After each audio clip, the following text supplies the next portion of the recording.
The shipping ledger was folded inside a Joseon scroll. Her hands didn't shake until the third page. Ava Richardson, 29, Black American, private art restorer for Joseon Dynasty ink scrolls in a Tribeca studio. A Korean man built for her, deep brown skin under a single lamp, a camel coat drying on a chair, a burgundy dress she never got to wear that night. The Korean man is Han Do-jin, 35, head of the Han Syndicate's East Coast operations. They call him the Quiet One. A black ink koi carp climbs the left side of his neck, tail disappearing under the collar of a tailored black shirt. He gives her lacquerware. He gives her silk. He never gives her his voice above a whisper. 6 nights after that ledger, she stands alone on a Gansevoort sidewalk in the rain. 2:47 a.m. all over again. The taxi she called never comes. A man crosses the street toward her with a smile that isn't a smile. Damien Cole, wet gloves, cheap chain, bad intentions. From a black Maybach across the avenue, Han watches. He does not move. Not yet. She promised herself she would leave him whole. He promised her one clean night of choice. And then the headlights came on. Before starting the story, comment down below where you are watching from and what time it is there. If stories of karma, love, and hidden truths move you, leave a like, be sure to subscribe to the channel, and click join to become a member and help our channel. Ava's thumb slid under the seal of the Joseon scroll at 2:47 in the morning, and the paper answered her the way old paper always did, with a dry breath that smelled of camphor and river silt and something else she had learned to trust. She had unrolled hundreds of scrolls in this studio. This one felt heavier by a gram, and a gram, in a scroll from 1687, was not nothing. The lamp above her table was the kind museums used. Cold, steady, honest. She had asked Han for that lamp on a Tuesday. It had arrived on a Wednesday. She adjusted the loop and leaned in. Ink migration along the lower third. Rice paste beginning to yellow near the dowel. A crease, slightly newer than the rest, where a person's finger had once folded the silk backing and pressed it flat with a nail. Not a curator's nail. She could tell a curator's nail from a stranger's the way a violinist could tell a bow from a stick. Someone had opened the scroll before her. Recently. Ava sat back on the stool. The studio around her held its breath the way studios do at almost 3. The Tribeca windows were still black. The kettle on the shelf had gone cold an hour ago. A single silk press collarbone bob framed her jaw, glossy and neat, the way she wore it whether anyone was going to see her or not, and she pushed the hair behind her ear now because the loop wanted the space. She lifted the scroll again. She took her time. The forgery test was not a test she taught in seminars. It was older than seminars. She held the top dowel between 2 fingers and let the whole length hang and swing, slowly, like a pendulum with a memory. A scroll with an insert always swung wrong. This one swung wrong. She laid it flat on the felt. She undid the lower dowel. She peeled back the silk backing along the seam a professional had glued closed. Her hands did not shake, because her hands had never been the shaking kind. Her hands were the kind that had rebuilt a Baekje incense box out of 41 pieces on a scholarship year in Seoul and had earned her a private clientele by 26. Inside the silk was a rectangle of paper, folded 3 times. Ava did not open it. She looked at the door first, the studio door that Han had installed himself, steel core behind teak veneer, a lock that read a fingerprint and a heartbeat because he had said, once, that a fingerprint alone was too easy to fake. She looked at the security panel by the door, which he had also installed. She looked at the lamp, and the humidity meter, and the archival flat file with the brass pulls, and the small kettle she liked, and the low ceramic bowl of unsalted almonds beside it, and the framed rubbing of a Joseon dragon on the wall he had bought at a Kyoto auction and not told her about until she noticed it there one morning. Every gentle thing she owned in this room had come from him. She opened the paper. It was a shipping ledger. 3 columns, hand-inked, the numerals square and patient the way accountants inked numerals before computers stopped teaching handwriting. Dates on the left, going back 9 months. Origin ports in the middle. Cargo weights on the right, in a code she did not have to be a criminal to read. Anyone who had studied Choson-era Hanja could read it. The characters for salt and for iron and for medicine, arranged in the sequences that had let dynasties smuggle for 6 centuries. Salt was not salt. Iron was not iron. medicine was almost never medicine. She read the ledger twice. Then she read the names. The names were not names in Roman letters. The names were surnames rendered in classical characters, 4 of them at the top of the sheet, 4 of them at the bottom. In the middle, in a slightly darker ink, was the character Han, just the surname, just the one syllable, written by a hand that had known the shape of that syllable a long time. Ava set the ledger down. She turned off the lamp. The studio went to the kind of dark that only rooms with no windows on the street ever go to. She sat in it for a long time, and she let her breathing find the shape it always found when she was working on something breakable. In through the nose, out through the mouth, count of 4, count of 6. It was the breathing she used when she was steadying a $900 sable brush over a national treasure. It was the breathing she used now to keep from putting her fist through the wall of a room she had loved. She thought about the lamp. She thought about the door. She thought about the 6 months of quiet mornings on which she had drunk coffee out of a small brown cup he had bought for her, because she said the mug he had first bought her was too big for her hand, and about the lease on this studio which he had put in her name so it would feel like hers, and about the account he had opened for her materials, and about the way he asked, always, what she wanted for dinner, as if there were nights she was allowed to want nothing. Every gentle thing had been paid for. She had known who he was. She had known it the way anyone knew it who moved in the Asian art world in New York and could count the number of Tribeca acquisition houses on one hand. She had known when she took the first commission for him, a Goryeo celadon that had been broken in a way ceramics did not break by accident, and she had known when she took the second, and the third. She had told herself she was restoring objects. She had told herself objects were innocent. The ledger was not an object. The ledger was a receipt. Ava turned the lamp back on. She wrote nothing down, because she did not need to. The characters were already in her memory the way a phone number is in the fingers before it is in the head. She refolded the paper along its 3 original creases. She slid it back into the silk sheath. She glued the seam with the same rice paste she had used for 100 repairs, and she resealed the lower dowel, and she rehung the scroll on the copper hook Han had put in the wall for her, because she had said that steel would rust and cheap brass would flake, and she stepped back and looked at it as if she had never opened it at all. The scroll swung right this time, because she had rebalanced it. She sat down on the stool. Her hand went to the phone on the corner of the table. The phone was newer than her old phone. He had bought it for her on the same Tuesday as the lamp. She stared at it. She did not touch it. Instead, she reached into the pocket of the wool cardigan she wore in the studio, and she took out the small burner she had bought at a gas station in Newark on the drive back from a client 6 weeks ago. She had bought it the way a woman buys a lipstick she does not need, because a friend had once said, at brunch, half joking, that every woman should own one thing no man in her life knew about. Ava had laughed. Then she had gone to a gas station in Newark. She dialed one number. It was almost 3 in the morning. Meg picked up on the second ring, which was how Meg always picked up, because Meg was a Black American museum curator who had learned in graduate school that the calls that came at 3 in the morning were calls from women. Ava, Meg said, "Are you home?" "Yes." "Alone?" "Yes." "Can I come to you now?" There was one breath on the other end. "Yes." "I'll walk part of it," Ava said. "I don't want a car." "Okay. I love you." "Okay," Meg said, and it was a whole conversation in the way she said it. Ava hung up. She took the sim out of the burner. She snapped the sim in half against the edge of the felt table. She put both halves in her cardigan pocket. She put the burner shell in her handbag. She turned off the lamp again.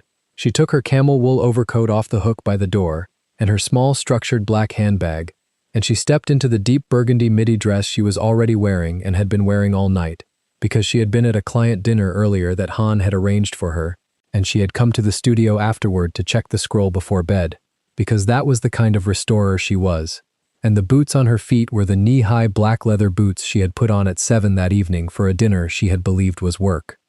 She thought about the dinner. She thought about the client, a man with a Rolex older than her father who had asked her, over the second course, whether the scroll was ready, and about the way he had looked past her shoulder when he asked, at nothing, at a spot near the door, as if a signal were being sent. She had eaten the soup anyway. She had smiled. She had said, of course. The scroll had been ready. The ledger had not. She locked the studio behind her with the fingerprint and the heartbeat.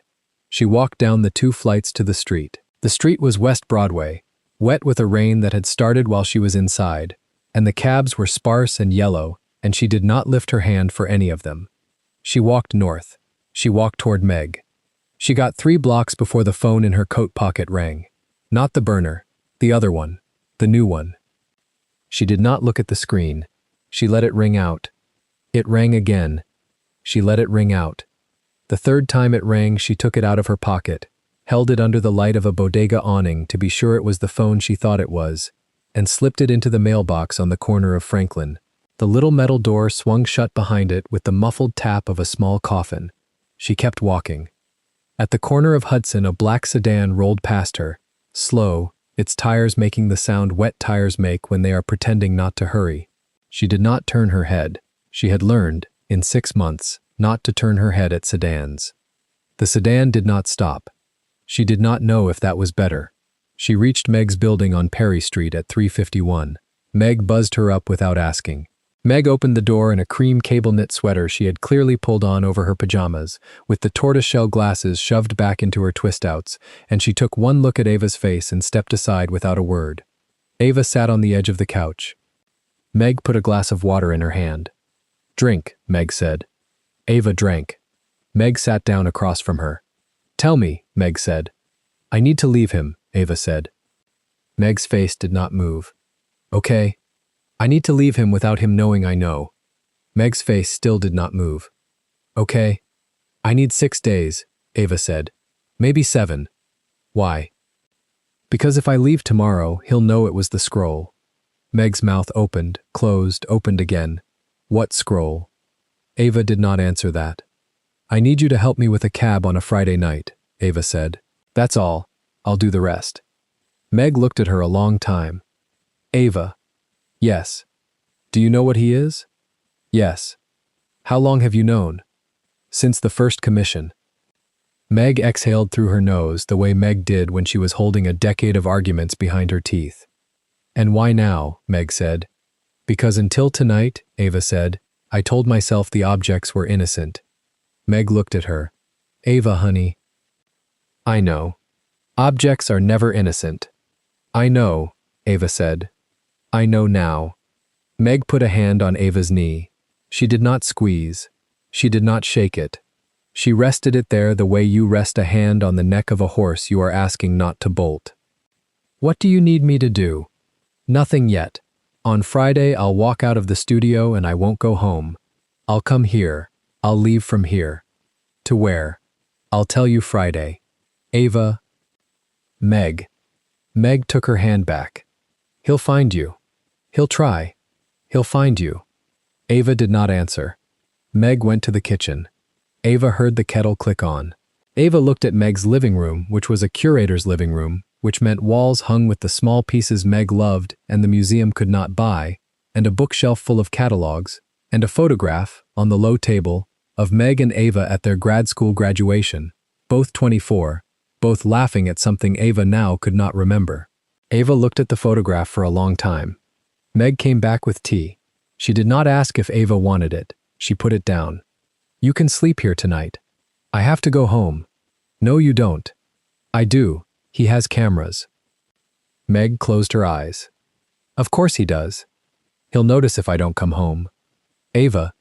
"He installed the door. He'd notice." Meg opened her eyes. "Then go home. Sleep. Come back on Friday." "I will. I'll get the cab." "Thank you." "Don't thank me for this." Ava stood. At the door, Meg put a hand on Ava's arm. "Do you love him?" Meg said. Ava did not answer that either. She walked home. The apartment was on the 14th floor of a building on Reed Street that Han had not bought and did not own, which was the only reason she had agreed to live in it. She let herself in with a key, not a fingerprint, because she had refused the fingerprint on the apartment. She hung her coat. She took off her boots. She stood in the middle of the living room in her burgundy dress with her bare feet on the cold floor, and she looked at the couch, which was hers, and the low bookshelf, which was hers, and the small ink painting on the wall by a Korean-American artist she liked, which was hers. Then she looked at the low table by the window. on which there was a folded lease with her name on it, in a leather portfolio, on top of a set of keys to a country house upstate she had never asked for and had said no to twice, and beneath the folded lease was a small envelope in cream cardstock with her name written on it in his hand. He had been here while she was at the studio. He had left something. She did not touch it. She went to the kitchen. She poured water. She drank it. She went to the bathroom. She washed her face. She took the mascara off gently because the mascara had been for a dinner. She looked at her own face in the mirror. She looked at her own eyes. She said nothing to the woman in the mirror because there was nothing to say that the woman in the mirror did not already know. She went to bed. She did not sleep. At 6:14 in the morning, her phone rang. The new one. She had left it in the mailbox on Franklin, but there was another phone, the tablet by her bed, which he had also given her, which was linked to the same line. She let it ring. It stopped. It rang again. It stopped. Then a text arrived on the tablet screen, which she could see without touching, in the flat glow of a device she had not asked for. "Are you safe?" She read it 4 times. She did not answer. The tablet went dark. At 6:20, another text arrived. "The phone is in a mailbox on Franklin. I've asked for it to be retrieved. I'll bring it to you tonight. Sleep." She read it once. She put a pillow over the tablet. She lay on her back and she stared at the ceiling of an apartment she had lived in for 11 months, and she counted the beams above the bed, because there were 7 of them, and she had counted them the first night he had brought her home, and she had counted them the first night she had let him stay, and she had counted them the morning after the first commission had gone through, and the money had cleared, and she counted them now, and there were still 7, and that was almost funny. She did not cry. She had never been the crying kind. The next 5 days she worked. She went to the studio at 10. She finished the Joseon scroll for the client with the older-than-her-father Rolex. She sent it out on Tuesday by the courier Han's office used, because to send it any other way would have been noticed. She took a lunch on Wednesday with a European collector she had been cultivating for 2 years, and she smiled, and she was charming, and she asked, casually, about a residency in Lisbon she had heard was open, and the collector said he would send her name to the director that afternoon, and she said thank you, and she meant it, and she did not tell him why she was asking. She saw Han twice. Once on Monday night at his apartment on Green Street, where she went for dinner, because dinner on Monday had been on the calendar for a month. He cooked. He cooked well. He made a soup with baby octopus and rice that his grandmother had taught him. He set the table for 2. He wore the black Egyptian cotton shirt she liked, with the top 2 buttons open and the sleeves rolled to the forearms, and the black koi rose up the left side of his neck from below the collar, the way it always did, and the black ink script on his inner arms flexed when he lifted the pot from the stove. He put a bowl in front of her. He sat. He watched her eat. He always watched her eat. It had unnerved her the first month. She had grown used to it. Tonight it unnerved her again. "You look tired," he said. "I am." The scroll. The scroll. He nodded once. "Are you sleeping?" "Not enough." "Do you want me to send Dr. Yoon?" "No." He nodded again. He ate. He did not say anything else for a while. Then, near the end of the bowl, he said, without looking up, "You're allowed to say no to anything." She looked at him. He looked at his bowl. "Do you know that?" he said. "Yes," she said. "Good." She left at 11. He did not walk her to the door. He never walked her to the door. He walked her only when she asked, because he had said, in the 2nd month, that a woman should get to leave on her own. Taewoo was in the lobby, in the charcoal 3-piece and the black overcoat, with the earpiece behind his right ear and the traditional black umbrella folded against the arm of the chair. Taewoo stood when he saw her. Taewoo said nothing. Taewoo walked her to the town car. Taewoo held the door. Ava got in. The town car took her home. She did not sleep that night either. She saw Han the 2nd time on Thursday, briefly, at the studio, because he came by to drop off a courier envelope from Seoul that had arrived at his office by mistake. He stood in the doorway. He did not step in. He knew she did not like people stepping into the studio when she was working, and he honored it, the way he honored all the small lines she drew. "I won't stay," he said. "Thank you." He looked at her a second longer than he needed to. Friday. he said. For myself. Yes. I remember. Do you still want it? She met his eyes. Yes. He nodded. Take it. I will. You don't have to tell me where. I know. But if you need anything. I know. He left the envelope on the small table by the door. He turned. He went. She listened to the elevator doors close behind him, and she listened to the elevator go, and she listened to the building's quiet come back, and she stood alone in the studio, with a Joseon dragon on the wall, and a scroll on the felt, and a ledger in her memory, and she said, out loud, to nobody, in the smallest voice she had, I'm sorry. Then she got back to work. Friday, she wore the burgundy dress again. She wore it because she had worn it on the first night, 6 months ago, when she had walked into a private auction preview at a Chelsea gallery and had turned around at the champagne table and had found a very tall Korean man standing 3 feet away, watching her the way art was supposed to be watched, and she had said, without smiling, Do I know you? And he had said, without smiling, Not yet. She wore it because she wanted the last dress he saw her in to be the first dress he had seen her in. She wore it because clothes were a language and she was going to speak it clearly. She wore the camel coat over it. She wore the knee-high black boots. She wore the discreet white gold studs. She walked into Meg's apartment at 7:22 in the evening. Meg had cheese and crackers on the low table and a bottle of something red already open. Meg had not eaten. Neither had Ava. I called the cab, Meg said, for 11:45 curb pickup at the corner of Gansevoort and Washington. I said no dispatch, no pool, no app, just a car. Thank you. Where are you going? Newark, Ava said. Then Lisbon. Meg's eyes closed for a second. Ava, I know. When? Sunday morning. You have a ticket. Yes. He booked it. No. How? I bought it with the burner. Meg let out a small laugh that was not a laugh. Okay. Meg. Yeah. Thank you for not telling me not to. Meg looked at her for a long moment. I'm scared for you. I know. I'm scared of him. I know. Are you? Yes. Good. They sat together for 4 hours. They did not talk much. Meg played a record. Ava ate 2 crackers. At 11:20, Meg walked her to the door. Text me when you're in the cab. I will. Text me when you're at Newark. I will. Ava. Yes. You are worth this. Ava did not answer that. She stepped out. The rain had come back, thin and steady, the kind that finds the skin under a wool coat within 4 blocks. She walked west on Perry, then south, then west again, until she was on Gansevoort under the elevated tracks with the cobblestones going slick under her boots. It was 11:39. She had 6 minutes. She stood at the corner of Washington. She lifted her wrist to check the small dial of her watch. A yellow cab passed her. It did not stop. A second yellow cab passed. It did not stop. She lifted her hand for the third. The third slowed. The driver looked at her through the rain, and then looked past her, at something over her shoulder, and then his face did the small tightening a face does when a face has just remembered a boss. The cab did not stop.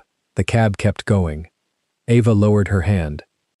She turned her head, slowly, the way she had learned in 6 months not to turn her head. Across the street, half in the shadow of the meatpacking overhang, half in the wet halo of a street lamp, a black Maybach sat at the curb. Engine off, windows dark, waiting. And on her side of the street, walking toward her from the north with his hands in the pockets of a soaked zip jacket and an unpleasant smile already forming on a face she did not know, was a man with a poorly trimmed beard and a cheap steel chain and a pair of scuffed black work boots, closing the distance 1 wet block at a time. Ava did not move. She let her handbag hang at her side. She waited. Damien Cole crossed the street diagonally, the way men crossed when they had already decided the sidewalk belonged to them. His boots came down heavy in the puddles. He did not step around the water. He stepped through it, so the sound reached her before he did. Ava kept her eyes on the corner where the taxi should have been. She counted the seconds between the traffic lights. She had been counting for 11 minutes. You waiting on somebody, sweetheart? His voice arrived before his shadow. Ava turned her head a 1/4 inch. Enough to see his jacket, the wet zipper, the cheap steel chain around his neck. Not enough to meet his eyes. That was a technique Meg had taught her at 15. Never give a stranger the whole face. I'm fine. That's not what I asked. He was inside her arm's reach now. The rain had glued his beard to his jaw in uneven patches. He smelled like a bar closing down. Beer, sweat, cologne applied 5 hours ago. His gloves were black and worn at the knuckles. Half a block down, inside the Maybach, Han Do-jin uncrossed his legs. Seo Tae-woo, in the driver's seat, did not turn his head. He said in Korean, "Sir." "Wait." "Sir." I said wait. Seko's hand rested on the door handle. He did not move it. He did not move anything. He waited the way a rifle waited, chambered and safed. Damien took another step. Ava's boots did not move. She had learned, in the studio, how to hold a scroll still when her hands wanted to shake. You did not fight the tremor. You sank the weight down into the balls of the feet and let the tremor die there. She sank her weight now. Her heels stopped trembling. Her chin came up half a degree. I asked you a question. I heard you. Then answer me. No. The word landed clean. It surprised her more than it surprised him. 6 days ago she had used another word, a heavier one, in a studio at 2:47 a.m., and it had cost her every soft thing she owned. This one cost less. She could still spend it. Damien laughed. Not the whole laugh, just the front of it, the part men used when they were deciding whether to escalate. His tongue moved behind his lower lip. You think you're better than me? I think I'm waiting for a taxi. There's no taxi coming. Ava's spine registered the sentence before her mind did. Something under her collarbone tightened. She looked at the corner again. 2 yellow cabs passed on the far avenue, both with their off-duty lights lit.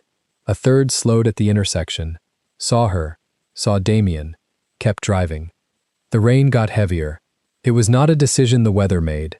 It was a decision the night made. See, Damien said, I told you. Inside the Maybach, Han's jaw moved once. A small motion. The koi tattoo climbing the left side of his neck shifted with the tendon. He turned his wrist and looked at the platinum watch, though he already knew the time. He looked at the watch because looking at the watch was cheaper than looking at her. 9 seconds, he said, in Korean. Seo Tae-woo answered without turning. Understood. He touches her. It's 4. Understood. He does not touch her. Seo's fingers rested lightly on the umbrella beside him. He had opened that umbrella 142 times in 21 years of work. He knew the weight of the ribs. He knew how many pounds of pressure it took to break a man's nose with the crown of the shaft. He held the umbrella like a rosary. Damien's hand came up. It did not touch her. It hovered near her sleeve, near the seam where the camel wool met the cuff. His fingers curled and uncurled. He was showing her the shape of what he could do, so he would not have to actually do it. That was the older trick, the coward's trick. Ava had spent 9 years touching 700-year-old lacquer without leaving a print. She had trained her arms to know exactly where they were in space. She stepped back an inch. Only an inch. The distance disappeared, but the intention did not. Damien's hand met the air where her sleeve had been. His smile flattened. Don't move away from me. I'll move where I like. You'll move where I say. She looked at him then, full face, both eyes. She let him see the whole of it, the mascara half melted, the lipstick faded into the burgundy of the dress, the small muscle jumping under her left eye. She let him see all of it, because letting him see it was the last thing he expected her to do. No, she said, I won't. Half a block down, Han closed his eyes for 1 full second. When he opened them, he was a different man. Not softer, cleaner, the way a blade was cleaner after it had been drawn once and put back. Tae-woo. Sir. Formation. Full? Full. Seo lifted the earpiece to his mouth. He said 3 words. He did not raise his voice. 3 blocks in every direction. Engines that had been idling under scaffolding and inside parking garages received the words at the same instant. 6 drivers touched their ignition keys. And 8 men reached for umbrellas that had been folded and dry for 2 hours. A 9th man, in a 5th-floor window across the street, lowered the binoculars he had been using and picked up a phone. None of this reached Ava's sidewalk yet. Not for another 40 seconds. Damien leaned in. The rain ran down the tip of his nose and dropped onto her boot. I know a place we can go, he said. Warm up. Get out of the rain. No. You keep saying that word. I'll say it again. Say it again. She did. He grabbed her elbow. It was the elbow, not the wrist. The elbow was the coward's grab. Softer bone, more nerve, less visible mark. It was the grab a man used when he wanted to steer a woman without leaving evidence. His glove closed around the joint, through the wool of her coat. She felt the pressure clear down to the small bones of her forearm. Something inside Ava went very still, not frightened, not resigned. Still, the way water went still before it froze. She looked down at his hand on her coat. She looked up at his face. She said, very quietly, "Take that off me." Or what? She did not answer. She did not need to. Behind Damien, at the far end of the block, a single pair of xenon headlights flared white against the wet asphalt. Then a second pair. Then a third, from the opposite direction. Then a fourth. Then a fifth. Then a sixth. 6 pairs, 3 sedans, 2 coming south down Gansevoort, 1 arriving from the west, the last from an alley she had not known was there. The light hit Damien's back first. He did not turn. He was still watching her face, still waiting for the fear he had been promised. Ava watched the light climb his shoulders. It came over him like water rising in a bathtub, calm, patient, inevitable. Her eyes did not leave his. She wanted him to understand, when he finally turned, that she had seen it coming and had chosen not to warn him. He felt the light before he saw it. The back of his neck registered the temperature change first. He half turned.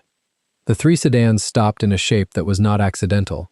They arced around the sidewalk in a shallow crescent. Front bumpers angled inward at exactly the same degree, the way a fisherman's net cinched. The one from the alley closed the west side. The 2 from Gansevoort closed the east. The crescent left one gap, a narrow lane behind Ava, opening onto a doorway she had not noticed either. The doors opened at the same instant, not one after another. At the same instant, 8 men stepped out into the rain. They wore black wool overcoats cut to the same length, black leather gloves, black shoes that had been polished that morning and were now wet in the same way. They did not look at Damien. They did not look at Ava. They looked at points in the air 3 feet above her head and stayed looking there. Then, in a single, unhurried motion, all 8 men lifted enormous black umbrellas. The umbrellas opened over Ava with a sound like a book closing. 8 books, closing at once, in a language she was only now learning to read. The rain stopped touching her. It kept touching everything else: the sidewalk, the cars, Damien's face, the wet zipper of his jacket. But it did not touch her. A perfect dome of dry air formed around her body, a private room built of 8 canopies overlapping at the seams. Somewhere above her head, the umbrellas had been measured in inches for exactly this purpose. Ava did not move, not yet. She stood inside the dry room the way a woman stood inside a church for the first time, knowing the architecture was not for her, and refusing, yet, to kneel. Damien's mouth opened. Nothing came out. The 8th man, the one closest to him, was Seo Tae-woo. Seo had not run. He had walked. He had walked so slowly that Damien had not noticed him arrive. Seo's umbrella was the largest of the 8. He held it with his left hand, at exactly the angle that kept Ava dry and Damien wet. His right hand was inside his overcoat pocket. He was not holding a gun. Ava could see that. His right hand was holding nothing at all. That was the terrifying part. He did not need a gun for this. "Sir," Seo said, in English, to Damien, "let go of the lady's arm." Damien did not let go. His hand had frozen. His fingers had forgotten how to open. "Sir, who the hell are you people?" Seo did not answer. He rarely answered questions that were not questions. The Maybach had not moved. Not yet. It sat half a block down, engine off, headlights dark. Behind its tinted glass, Han Do-jin sat with both hands flat on his own thighs. He was practicing something. Ava did not know what. She would learn, later, that he was practicing not going. He was practicing letting Seo handle it. He was practicing keeping his promise. 6 nights earlier, in a studio at 2:47 a.m., Han had made her a promise he had not spoken aloud. He had made it silently, while she stood over a scroll with a shipping ledger in her hand and did not turn to look at him. The promise had been this: 1 clean night. One night in which she chose, he would not touch her, would not appear, would not send a car, would not adjust a single light along her path. She would walk out of the studio, and the city would treat her the way the city treated any woman, and she would learn what it felt like to be free of him again. He had kept the promise for 5 nights. On the 6th night, at 8:14 p.m., a dispatcher on the 4th floor of a taxi company on West 27th had received a call from a number he had been paid, for 11 months, to answer. The call said one sentence. The dispatcher wrote a single line into the routing system. All cabs bypass Gansevoort between Washington and Greenwich until further notice. Then he closed the line. The promise had broken there. Han had known it would. He had also known that he was going to break it, and had let himself break it anyway, because there was a version of the world in which Ava walked to a corner and hailed a taxi and disappeared into a life he did not touch. And he could not survive that version of the world. Not yet. Not tonight. Not until she had seen him one more time and chosen. That was Han's second promise. Older, uglier, the one he had made to himself, years ago, on a different rainy sidewalk, in a different city, before he had ever known her name. Ava did not know any of this. Not yet. She only knew that the rain had stopped touching her, and that 8 strangers in identical coats were standing so close she could smell the cedar of their soap, and that Damien Cole's hand had turned to a stone against her elbow. "Ma'am," Sio's voice, directed at her. "May I ask you to step half a pace to your right?" Not a command, a request phrased in a way that erased the option of no. Ava looked at Seo. She looked at the black umbrellas above her. For the first time, past the crescent of sedans, to the darker car sitting half a block down. The Maybach. She had ridden in it 3 times. She knew the shape of its silhouette the way she knew the shape of her mother's shoulders. She understood then, all at once, not slowly, not gradually, a single line drawn across a page. Every gentle thing she had ever received from Han Do-jin, the taxis that always arrived, the doors that always opened, the packages that appeared and never demanded a signature, the umbrella that had once been waiting for her outside a bookstore on a day she had told no one she would be at that bookstore. Every gentle thing had this shape underneath it, this exact shape. 3 sedans arced into a crescent, 8 men in identical coats, a dry room built out of rain. Her stomach turned once, cleanly, like something rolling over in sleep. She did not step to the right. "Ma'am." "No." Seso's face did not change. His face had not changed in 7 minutes. Ava had the sudden, unwanted knowledge that his face had not changed in years. "Ma'am, please." I said no. Damien found his voice again. It came out cracked. What is this?" "Let go of the lady's arm, sir." "Man, I don't know what—" "Let go of the lady's arm, sir." 3rd time. Same intonation. It was the 3rd time that carried the weight. Damien's fingers unhooked. His hand fell to his side. It hung there, useless. Ava's elbow was free. She did not rub it. She let it hang the way his hand hung, so he would see, for 1 full second, that she and he were made of the same bones. Then she turned her head and looked toward the Maybach. The Maybach's headlights did not come on. The door did not open. Han did not appear. He was still practicing, still keeping the last piece of the promise he had already broken. Ava spoke to Seo without taking her eyes off the car. "Tell him," she said, "to come out." "Ma'am." "Tell him." Seo touched the earpiece behind his right ear. He said one word, in Korean. He waited. He said another word. He waited longer. Then he lowered his hand. "He asks if you are certain." "I'm certain." "He asks if you understand what you are asking." Ava's mouth moved before her mind caught up. "I understand more than he thinks." Seo hesitated. It was the first hesitation Ava had seen from him. It lasted the length of 1 heartbeat. Then he touched the earpiece again and said 3 words. The Maybach's driver door opened first. A man Ava had not seen before stepped out and held an umbrella over the rear passenger door.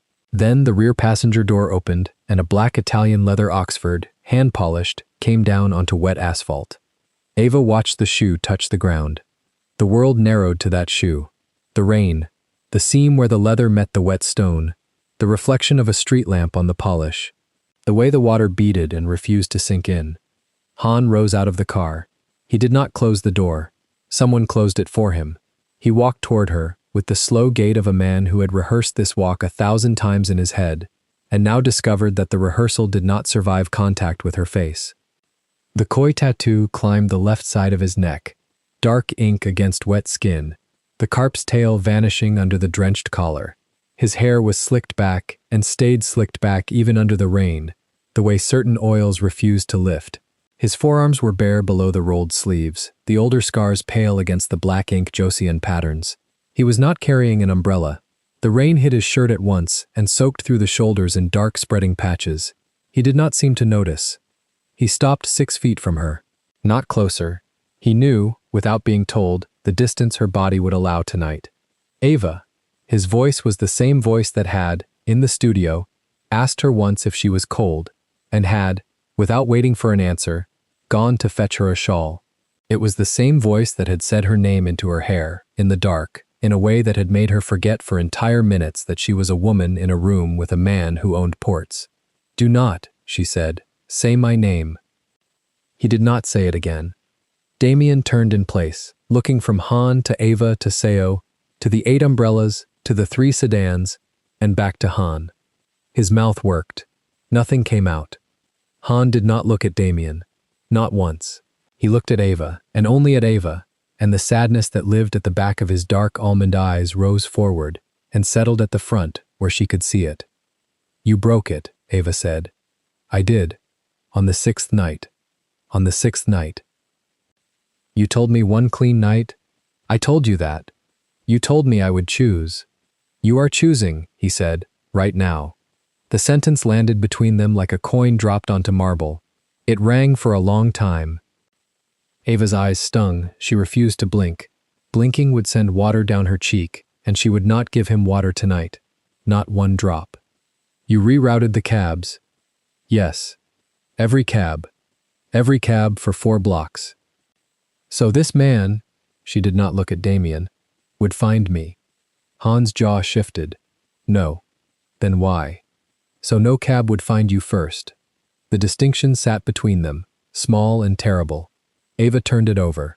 She could not decide yet what it meant. She filed it away, the way she filed a chip of pigment for later analysis, and kept her face still. "You knew he was coming.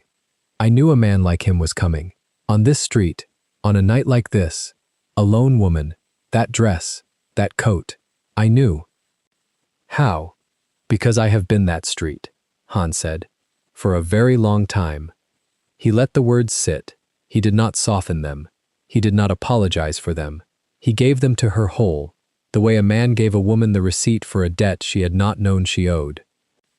Ava's fingers curled inside the pocket of her coat. She had not put them there. They had gone by themselves. Inside the pocket, her thumb found the small brass key to the studio he had built for her. The studio she had, 6 nights ago, decided she would return the key to before the week ended.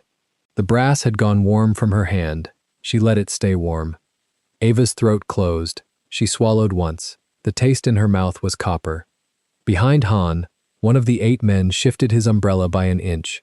The rain that had been landing on Ava's left shoulder for half a second stopped landing there. She did not thank him. She did not look at him. She kept her eyes on Han. Her phone buzzed once inside her handbag.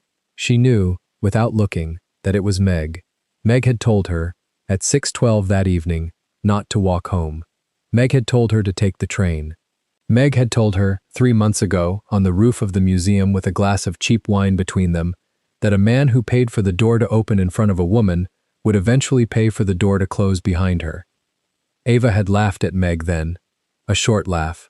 The wrong kind. The phone buzzed a second time. She ignored it. "So this," she said, and moved her chin, only her chin, to indicate the crescent of sedans, the 8 umbrellas, the dry room built around her body. "This is what you are. This is what I am. Every night, every night, every gift, every taxi that came for me the moment I lifted my hand. Every one." She breathed out. It was not a sigh. It was the sound a body made when it finally stopped pretending it did not know a thing it had already known for years. "I told you," she said, "in the studio, that I would leave you whole. You did. I meant it. I know. I am still leaving you whole."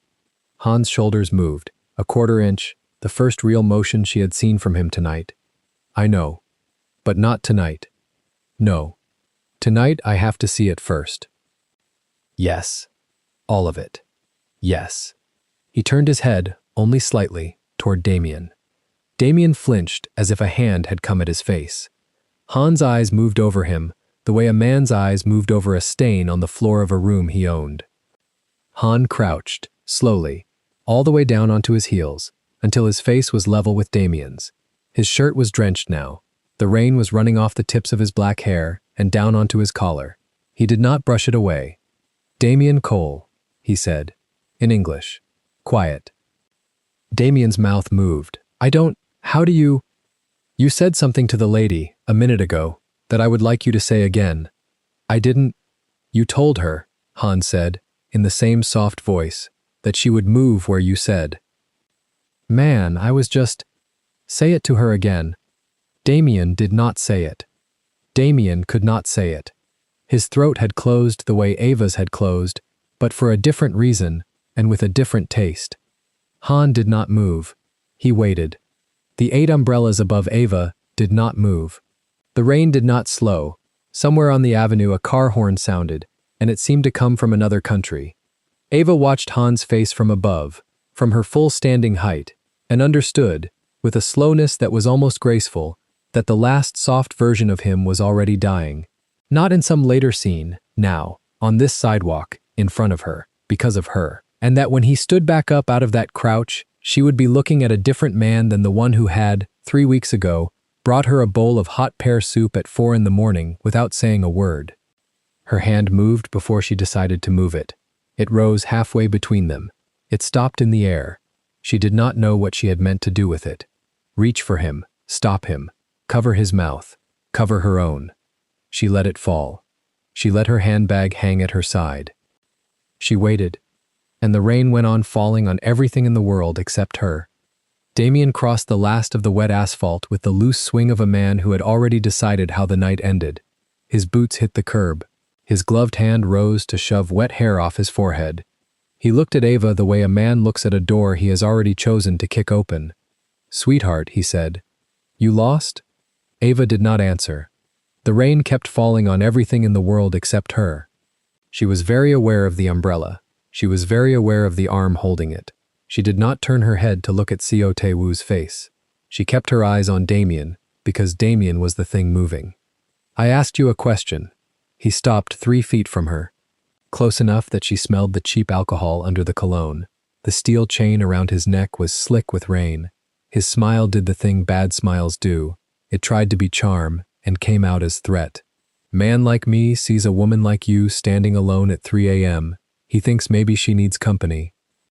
"I don't." Her voice was low. Even, it surprised her a little. Damien tilted his head. "You don't what?" "I don't need company." He laughed. It was a wet laugh, unpleasant, small. "See, that's the thing," he said. "You don't get to decide that, not out here, not this late." Behind him, across the street, the black Maybach sat under the streetlight, with its engine still running. Ava saw the silhouette in the back seat. Han had not moved. The angle of his shoulder against the leather said he had not moved. She felt it more than she saw it, the immense stillness of a man watching himself lose the thing he had built to protect. She did not look at him. If she looked at him, she would end this, and she needed to know what she was choosing. Damien took another step. Seo Tae-woo's umbrella did not move. The arm holding it did not move, but something changed in the geometry beside her. Something aligned. "Hey," Damien said. "You deaf? I'm talking to you." "I heard you." "Then answer with your mouth, girl, not that little bitch voice." Her stomach turned, not from fear, from something older, from every sidewalk she had ever crossed with keys threaded between her knuckles, from every subway car she had stood in with her back to a wall, from every quiet decision to be smaller so a man would let her pass. She had been trained her entire life for this exact 3 feet of sidewalk, and she was so tired. "Walk away," she said. Damien blinked. He had not expected the sentence. The smile widened for a fraction of a second, and then it went ugly. "The fuck did you just say to me?" "I said walk away." He took the last step. His body filled the space in front of her. The chain swung against his soaked jacket. His breath smelled like beer, and the sharp underneath of something chemical. His gloved hand came up. Not fast, not yet, and hovered near her elbow. He did not touch her. He wanted her to see him decide whether to touch her. "Little black bitch in a nice coat," he said, almost affectionate. "Where's your man tonight?" The word landed. The word was a small blade slid between two ribs. She felt her spine straighten. She felt her weight settle into her heels. Somewhere very far away, in the part of her mind that had spent 6 days rehearsing this exact night in a burgundy dress, she noticed that her hands were not shaking. She looked past Damien. She looked at the Maybach. She did it deliberately. She did it so that Han would see her do it. She wanted him to know she knew where he was. She wanted him to know she had not looked at him yet, because she was still choosing. Then she looked back at Damien. "Say that to me again," she said. Slower. When Damien's mouth opened, something inside him understood before he did that the sidewalk had changed. He did not know how. He did not know why. He was a man who had spent his adult life reading small signals of danger, and his body knew that the small signals had multiplied. He did not know how to count them yet. He did what men like him do when they cannot count. He got louder. "You want me to say it slower? Fine. Little, black, bit." The umbrella beside Ava tilted 1 degree. Damien stopped mid-word. His eyes went past Ava's shoulder. His eyes found Seo Tae-woo's face for the first time. Seo Tae-woo did not blink. Seo Tae-woo did not speak. Seo Tae-woo's free hand came out of his coat pocket and settled against his own thigh in a way that had nothing to do with warmth. Damien's throat moved. He tried the smile again. The smile did not work. "This your man?" he said to Ava, jerking his chin at Seo. "Your driver?" "No," Ava said. She did not elaborate. Damien's tongue came out and wet his lip. His weight shifted onto his back foot in the small unconscious way a body prepares to run without permission from the mind. He looked once more at the Maybach across the street. He could not see through the tinted glass. He could see only the shape of a man who was not moving. Something about the not moving was worse than movement. "Whatever," he said. "You're not even worth it." He turned to walk. He got 2 steps. Ava did not know how the sound started. She heard it before she understood she was hearing it. 6 pairs of xenon headlights ignited in sequence up and down the block. 2 behind Damien, 1 across the street beside the Maybach, 3 ahead of him, all of them lighting at once, cutting through the rain in cold white blades. 3 black sedans arced away from the curbs where they had been parked, invisible, patient, for she did not know how long. The tires hissed on wet asphalt. The engines were low and quiet and expensive. Damien froze. The sedans came around the corner, and the middle of the block in one clean, rehearsed geometry. They did not screech. They did not slam. They arced. They found their positions the way pieces on a board find the positions they were placed to find, 1 at each end of the sidewalk, 1 directly behind the Maybach. A 4th she had not seen coming, rolled forward from further up Gansevoort, and stopped diagonal to Damien's back. 8 doors opened at once. 8 men stepped out into the rain. Dark suits, dark coats, dark umbrellas already open in their gloved hands. They moved without hurry. They did not run. Running would have been a failure of choreography, and these men did not fail choreography. They walked into position around Ava and Succo and Damien in a wide, loose circle whose edges no one could see from inside. Above her, 1 by 1, 8 enormous black umbrellas opened. They did not open together. They opened in a soft cascade, the nearest first, then the next, a slow ring of black canopies unfolding overhead until the entire piece of sidewalk she stood on was covered. The rain kept falling on the street beyond the umbrellas. On the sidewalk under them, it stopped. The sound changed, the world went quieter. Ava had never in her life seen anything move like that. It was rehearsed. That was the thing. It was so obviously rehearsed. Not for tonight, not for Damien. It had been rehearsed for years. Somewhere, at some point, in some quiet warehouse or empty lot, 8 men had opened 8 umbrellas over and over again until the cascade was smooth. Somewhere, Han Do-jin had decided that if his woman ever stood on a sidewalk in the rain surrounded by the wrong thing, she would never feel a single drop of it while it was being solved. The shape of his love, Ava understood, was this. It was not the studio. It was not the scroll. It was not the burgundy dress folded and returned. It was this. It was 8 men in the rain, who who had trained for a night she was never supposed to know existed. It was the diameter of a circle drawn around her by his money and his men and his willingness to spend both without hesitation. It was the fact that from the moment she stepped out of the townhouse tonight, she had never once been unwatched. Her breath caught. Damien was making a sound. A small, wet sound that was not quite a word.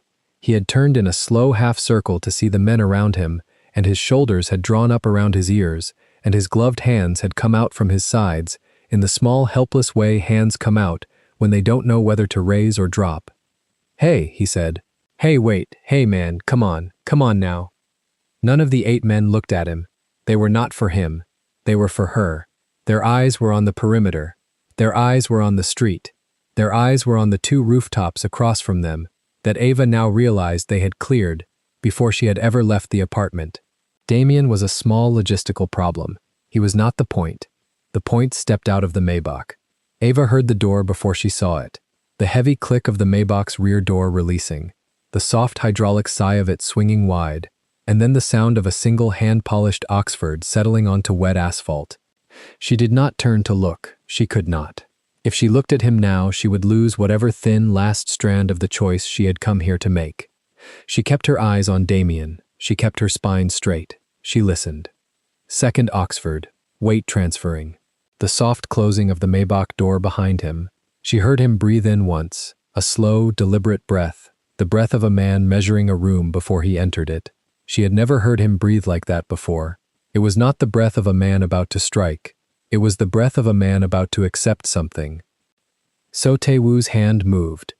It moved so gently that if Ava had not been feeling every square inch of the sidewalk, she would have missed it.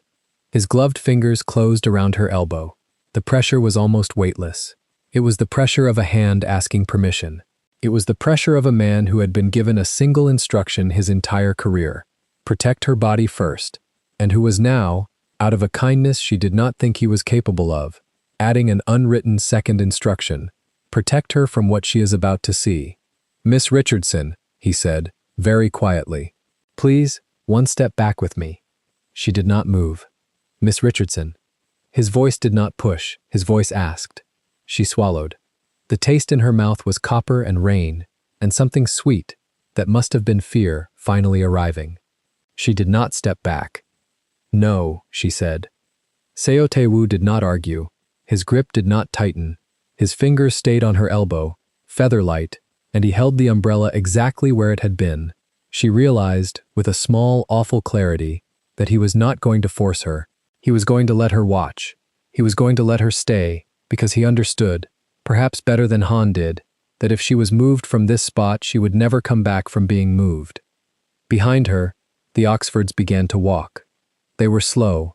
They were unhurried. They did not splash. Ava could hear the specific sound of each step, the soft grip of hand-stitched leather on wet stone, the small pause at the top of each stride, the deliberate settle of weight. He was crossing the street. He was crossing it the way a man crosses a room in his own house. The 8 umbrellas held their formation. Damien's back was to her now. He had turned to face the sound. His hands were fully out from his sides. His shoulders were high. His head was tilted the way a man tilts his head when he is about to say something that will not save him. "Look, man," he said. I didn't know she was—" "Do not," Seo Tae-woo said without raising his voice. "Speak to him." Damien shut up. The Oxfords kept coming. Ava's chest was doing something it had never done before. It was not fear. It was not love. It was a third thing she did not have a word for. It was the recognition that the man walking across Gansevoort Street in a black shirt and no coat in the rain was about to become someone she had spent 6 nights trying not to know he was, and that she was the reason, and that she had chosen this, and that choosing it did not make it any less true. She thought, very clearly, this is the last soft version of him. She thought, whatever crouches down beside Damien in the next 30 seconds is what leaves this sidewalk in his body. She thought, I did this. She thought, and if I turn my head away right now, I do not deserve to know him after tonight. She did not turn her head. The Oxford stopped behind her right shoulder. She felt him without looking. She felt the temperature of him.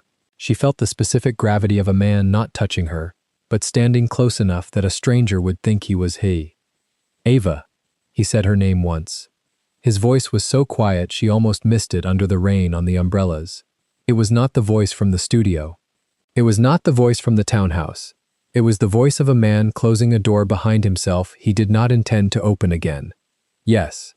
You are not to look at what happens next. I am. There was a very small silence, 2 heartbeats. She felt him take it. Ava. I said I am. He did not argue. He did not move her.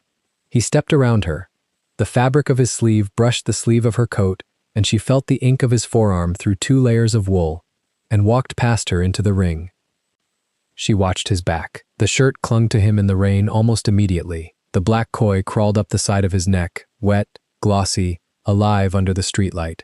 He did not roll his sleeves down. He did not close a button.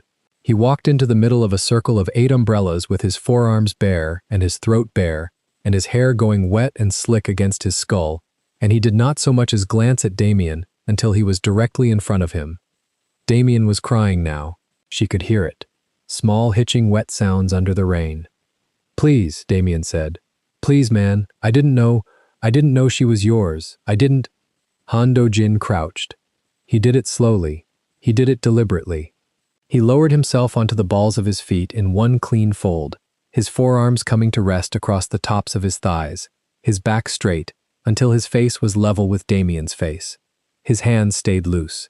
He did not touch him. He did not need to. Ava could not see his face from where she stood. She could see only the black koi on his neck, glossy in the rain, and the line of his jaw, and the very small movement of his mouth as he began to speak. She could not hear the first words. He said them too quietly. Whatever he said made Damien's whole body flinch, a violent full-body flinch, the kind a dog does when a hand comes down, and Damien made a noise that was not language. Then Han said, in English, in a voice that carried, "Say that to her again." Damien shook his head. Fast, small, his mouth opened. Nothing came out. "Say it," Han said, softer, slower, the way you said it to her. Damien began to sob. Ava's hand was over her mouth. She did not remember lifting it. Her palm was pressed hard against her lips, and her teeth were pressed hard against the inside of her palm, and she was not looking away. She was not looking away. She was not. She saw Han's shoulder rise, once, in a small breath. She saw him tilt his head half an inch. She saw the koi on his neck ripple with the movement. "No," he said. "Now you have no words?" Then, in Korean, so quietly that Ava, who had listened to him speak Korean into the phone in the dark for 8 months, and who knew the exact music of his private voice, barely caught it. "Ne 여자한테."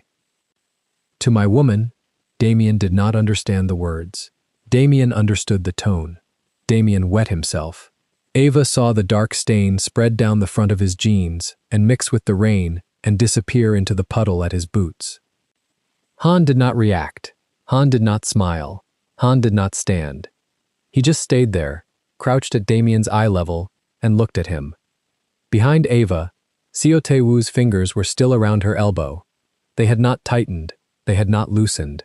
He was breathing very slowly and very evenly beside her, and she realized, with a small, distant part of her mind, that he was breathing that way on purpose. He was giving her a rhythm to match. He was keeping her upright without seeming to. Somewhere behind them, a 5th car door opened. She heard the soft leather briefcase click of Yoon Sang-hoon stepping out onto the wet street. She did not turn to look. She knew the sound of that briefcase. She had heard it in the studio, once, at 4 a.m., set gently down on her workbench beside the scroll, while Han spoke to her about lacquer. Yoon walked past her without looking at her. She caught the smell of his cologne. Old, quiet, expensive. He did not carry an umbrella. The rain fell on his gold-rimmed glasses. He walked into the ring and stood a respectful 2 steps behind Han and waited. Han did not turn to look at Yoon. Han was still looking at Damien. "Yoon," Han said. "네. 이 사람 사라졌으면 좋겠어. I would like this man to disappear." Yoon inclined his head once. He did not write anything down. He did not check anything. He simply began, without hurry, to remove one soft leather glove from his left hand. Ava's knees did something. They did not buckle. They almost buckled. Seo Tae-woo's fingers on her elbow found a fraction more weight, so small it was not a grip, only a suggestion that the elbow was still supported. She stayed upright. She stayed upright because he was letting her. Damien saw the glove come off. Damien understood the glove coming off in a way he had not understood anything else that had happened on this sidewalk. He began to try to stand. Two of the umbrella men stepped forward. They did not grab him. They did not need to. They stood beside him, and Damien stopped trying to stand. "On your feet," Yoon said, in English, mildly, as if he were speaking to a client at a deposition. "Please, this way." Damien got up. His legs did not work correctly. One of the umbrella men steadied his upper arm with the polite firmness of a man helping an elderly relative into a car. They walked him, gently, toward the sedan idling diagonal to the curb. He was crying openly now. He was making no attempt to hide it. He said the word please over and over, a small broken metronome under the rain. Han did not stand. He stayed crouched. He was looking at the wet stone where Damien had been. Ava took one step forward. Seo Tae-woo's fingers did not stop her. His hand slid off her elbow with the same feather-light care with which it had first arrived. She took the second step. She took the third. She walked past the edge of the ring of umbrellas, and one of the men adjusted his canopy, silent, perfect, so that she stayed dry. She stopped a foot behind Han's shoulder. He did not turn. He was breathing. She could see his ribs move under the wet shirt. She could see the black ink on his forearms tremble very slightly with the small live tremor of a man holding himself very still. She could see, at the base of his skull, where the wet hair parted, a single old scar she had never noticed before. Do-jin. Her voice was almost nothing. He closed his eyes. She saw the small dip of his lashes even from behind. He did not turn around. "Ava," he said, "I told you not to look." "I know." "You looked." "I know." He did not answer for a long moment. The rain went on falling on his shoulders, and on the koi's tail disappearing into his collar, and on the platinum band of his watch, and on the wet stone in front of him, where a man had stood 1 minute ago and no longer stood. "Then you have seen it," he said, so quietly. "The worst of me, on a sidewalk, in front of you. Yes, there is no version of me after tonight that does not include this. I know." He was quiet again. She realized his hands, resting on his thighs, were shaking, only slightly, only in the fingertips, but they were shaking. She wanted, more than she had ever wanted anything, to put her hand on the back of his neck, on the wet koi, on the old scar. She did not. She kept her hands at her sides. She kept the burgundy of her ruined dress against the burgundy of her ruined lipstick, and she stayed one step behind him, and she said nothing. Slowly, still crouched, he reached inside his shirt, close to his ribs, and drew something out of an inner pocket she had not known existed. He held it in his hand without turning around. The rain hit it and darkened its edges. She could not see what it was yet. She could see only that his fingers were closed around it, the way a man's fingers close around the only thing he has left to give. He said, without turning, "Come here." Her feet moved. She was not sure she had told them to. She stepped around his shoulder and into the small, covered pocket of air in front of him. She lowered herself, slowly, awkwardly, in her ruined dress and her ruined coat, until she was crouched in front of him, her knees not touching the wet stone, her boots braced. His eyes found hers. They were not cold. That was the thing that broke something inside her. They were not cold at all. They were very, very tired, and very, very open, and full of something she did not have the training to name yet. He put the thing in his hand into her hand. It was folded. It was warm from his body. She did not have to open it to know what it was. She could feel the specific stiffness of Joseon rice paper through the folds. She could feel the slight rays of the ledger's ink under her fingertips. The shipping ledger. The one she had found in the scroll at 2:47 a.m., 6 nights ago. The one that had made her decide to leave him. The one that was, she now understood as she looked at his face, never a ledger he had failed to hide. "Ava," he said. His voice broke. Just once. On her name. "Ava, I need to tell you something, and I need you to hear it before you decide anything else tonight." Her fingers closed around the paper. The rain kept falling on everything in the world except the two of them. Somewhere behind her, the sedan door closed on Damien. Somewhere behind her, an engine pulled away. She did not turn. She did not turn. She looked at him. She waited. and Han Do-jin, crouched in the middle of a ring of 8 black umbrellas on a Gansevoort sidewalk at 3 in the morning, with the koi on his neck glossy in the streetlight and his hands shaking on his thighs, opened his mouth to tell her the truth. He opened his mouth, then he closed it again. Rain pattered on the 8 umbrellas above them in a rhythm that sounded almost domestic, like a kitchen faucet left dripping. Han lowered his eyes to the wet asphalt between his Oxfords and Ava's boots. The koi on his neck flexed as he swallowed. "The ledger," he said. Ava waited. "I put it inside the scroll." The sidewalk did not move. The umbrellas did not move. Somewhere behind the ring of headlights, a taxi that had never been coming for her rolled past on Washington Street and was gone. "I chose the scroll you were working on that night," Han said. "I chose the fold. I chose the page. I knew how you unwrap silk. I knew where your fingers would go first." Ava's jaw shifted. She did not speak. "The ports were already dead 9 days out," Han said. "Yoon signed the surrender documents on a Tuesday. The freight numbers you saw were closing numbers, not opening numbers." His voice was even. It was the voice of a man reading a will. "I wanted you to see the worst of me," he said. "The real ledger, from the real years, the bones. And I wanted you to see them while I was still standing in the same room." He tilted his head up, finally, and the light from the sedan caught his eyes, and Ava saw that they were not cold. They were exhausted. They were the eyes of someone who had been rehearsing this sentence for 6 nights. "I could not tell you," he said, "so I let the paper tell you, and then I let you walk." Damien Cole was still on his knees 10 feet away, mouth open around the missing teeth, wrist held at the wrong angle by one of Seo's men. He did not exist anymore. He was furniture. He was weather. Ava pulled her hand out of Han's grip. She did it slowly, so he would feel every knuckle leave. 9 days, she said. 9. You had 9 days to tell me over dinner. Yes. You chose a scroll instead. Han's chest rose and fell inside the black shirt. The rain had soaked the cotton through to the skin. She could see the shape of the tattoos on his forearms bleeding through the wet fabric like ink under water. "I chose the scroll because I did not trust my mouth," he said. "My mouth has told 1,000 lies to keep the people at this compound alive. My mouth would have found a soft way. I did not want a soft way.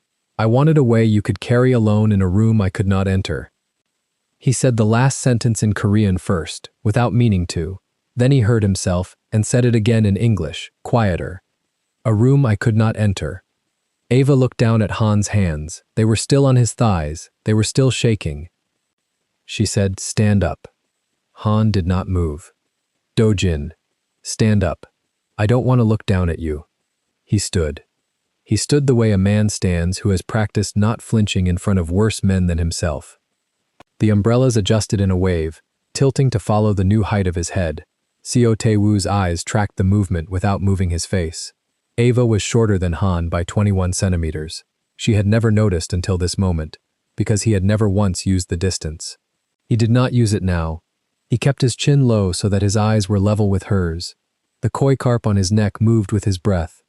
"Say it in English," she said. "The Korean thing you just said. A room I could not enter. Say the other Korean thing. The one before, when Damien was on the ground." Han's throat worked. I said, "Say that to her again." "Not in English," Ava said. "You didn't say it in English. You said it in Korean." Han's mouth pulled at one corner. Not a smile, a confession. I said, in Korean, "Ask her forgiveness now, or I take the last tooth." Ava breathed out. It was not a laugh. It was very close to one, and it stopped before it became one. "That is not a translation," she said. "No, that is a different sentence." "Yes." She looked at the ring of men around her. She counted them again. 8 umbrellas, 6 pairs of headlights, 3 sedans. Yoon Sang-hoon in the middle sedan with a briefcase closed on his lap. Damien Cole on his knees on wet concrete with 2 teeth missing. And in the center, a man in a black shirt whose sleeves were rolled and whose forearms were showing all of the things he had refused to hide from her. She said, "Give me the ledger."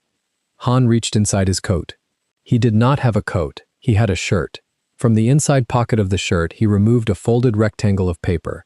It was the same ledger she had left on the workbench in Tribeca. The same fold, the same tea stain in the top corner. He had carried it on his body for 6 nights. He offered it to her flat on his palm. She did not take it. "Open it," she said. Han opened it. He held it up between them at chest height. Rain hit the page immediately, and the ink began to run at the corner where he was holding it. "Read the top line," she said. "Consignment KRW 1149. The date, March 14th, 2 years ago. Read the tonnage." Han read the tonnage. "Read the port." Han read the port. "Read the name at the bottom." Han did not read the name. "Read the name Dojin." He read the name. It was a Korean name written in Roman letters. It was not his. It was not Yoon's. It was not Seo's. It was a name Ava had seen on a plaque in a foundation catalog on the desk of her old restoration mentor in Seoul, the year she was 24, the year she still believed art lived in a separate country from money. "Your uncle," Ava said. "My uncle? The one whose calligraphy is in the Leadum." "Yes. The one you told me died of a stroke. He died of what I did to the port on March 14th, 2 years ago." The rain got harder. One of the umbrellas at the outer ring tilted to shield Ava's shoulder better without anyone giving an order. The koi on Han's neck was black and glossy under the streetlight, and it looked, for 1 second, like it was climbing higher. Ava took the ledger. She folded it herself. She folded it into quarters, the way she folded rice paper before storing it, with the tea stain hidden inside so that no light could touch it. She put it in the small, structured black handbag under her arm. She closed the clasp. "You wanted me to see the worst of you," she said. "Yes. You wanted me to choose." "Yes. You didn't want me to forgive you." "No. You wanted me to know." "Yes." Ava nodded once. It was a very small nod.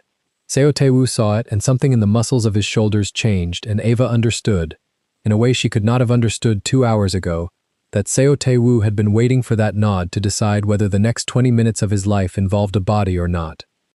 She said, "I need to talk to him." Han's eyes flicked to Damien. "Him?" "Yes." Han did not object. He raised one finger. 2 of Seo's men brought Damien Cole forward into the center of the umbrella ring on his knees. The rain had washed most of the blood off Damien's chin, but there was still a thin, dark thread running down from his lip to his collarbone. Damien did not look at Han. Damien had learned, in the last 6 minutes, not to look at Han. He looked at Ava. Ava crouched. She did it the way Han had crouched to Damien, but with less patience and more curiosity, the way she crouched to look at damage on the underside of a lacquer bowl. "Do you know why you crossed the street tonight?" she asked. Damien's tongue found the empty spaces in his mouth. He said, thickly, "You were alone." "I wasn't alone. You looked alone. That's a different sentence." Damien blinked at her.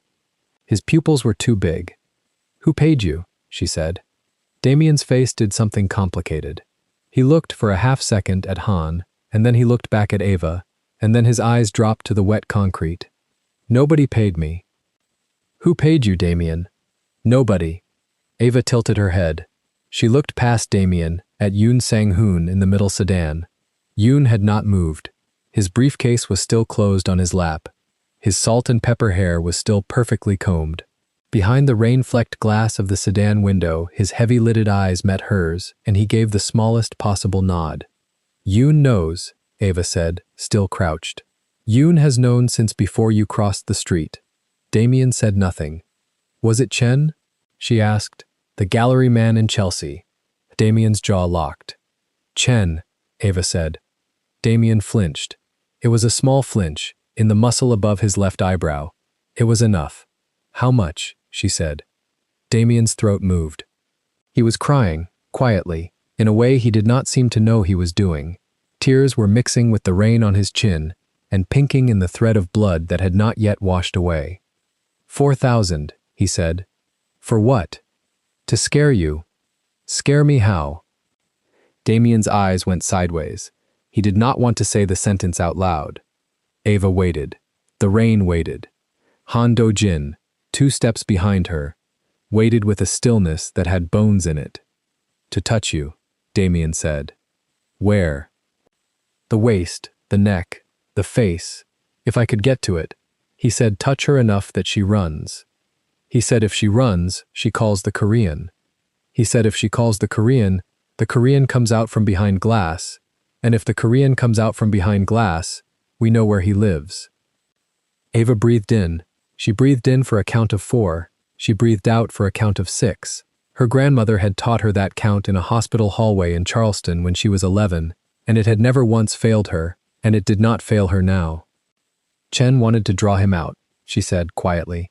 Not to Damien, not to anyone. Chen used me as bait to draw him out. Behind her, Han's voice was very low. Chen will not use anyone as bait again. Dojin. He lives, Han said, before she asked. He lives smaller, like the other one. Yoon has the paper for Chen too.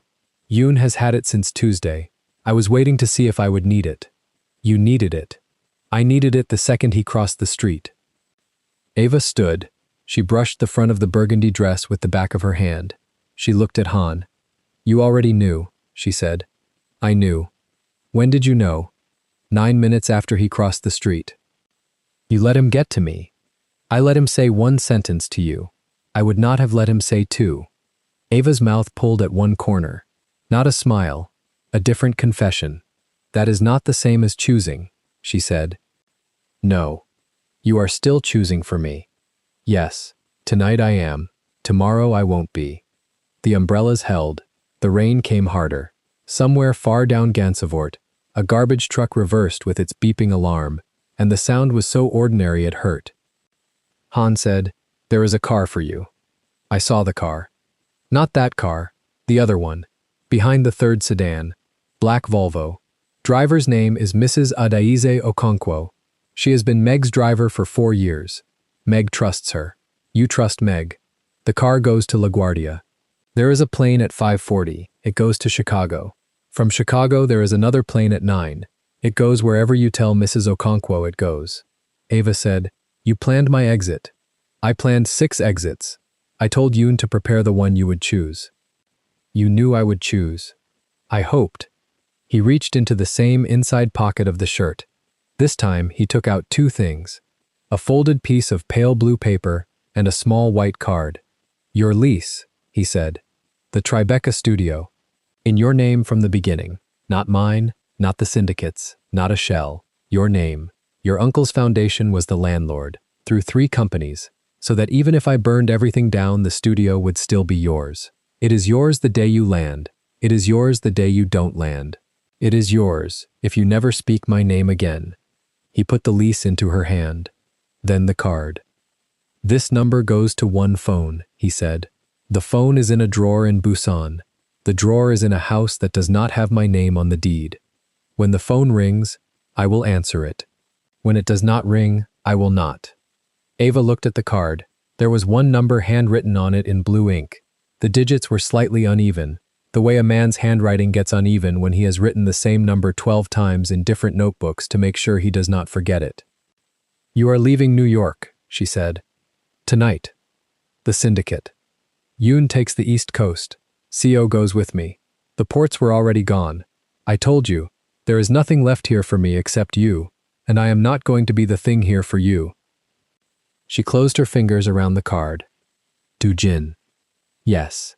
If I call this number in a year, and you have found a way back into the ports, and there is a new ledger and a new scroll, I will not call it again. There will not be a new ledger. There will not be a new anything, Ava said. You do not get to buy me a room in Busan the way you bought me a studio in Tribeca. You do not get to build me a soft place with a hand that is still doing the hard thing. If I come to a man who is not in the book anymore. Han looked at her for a long time. I understand. Say it in Korean, Ava said. The way you said the other things in Korean.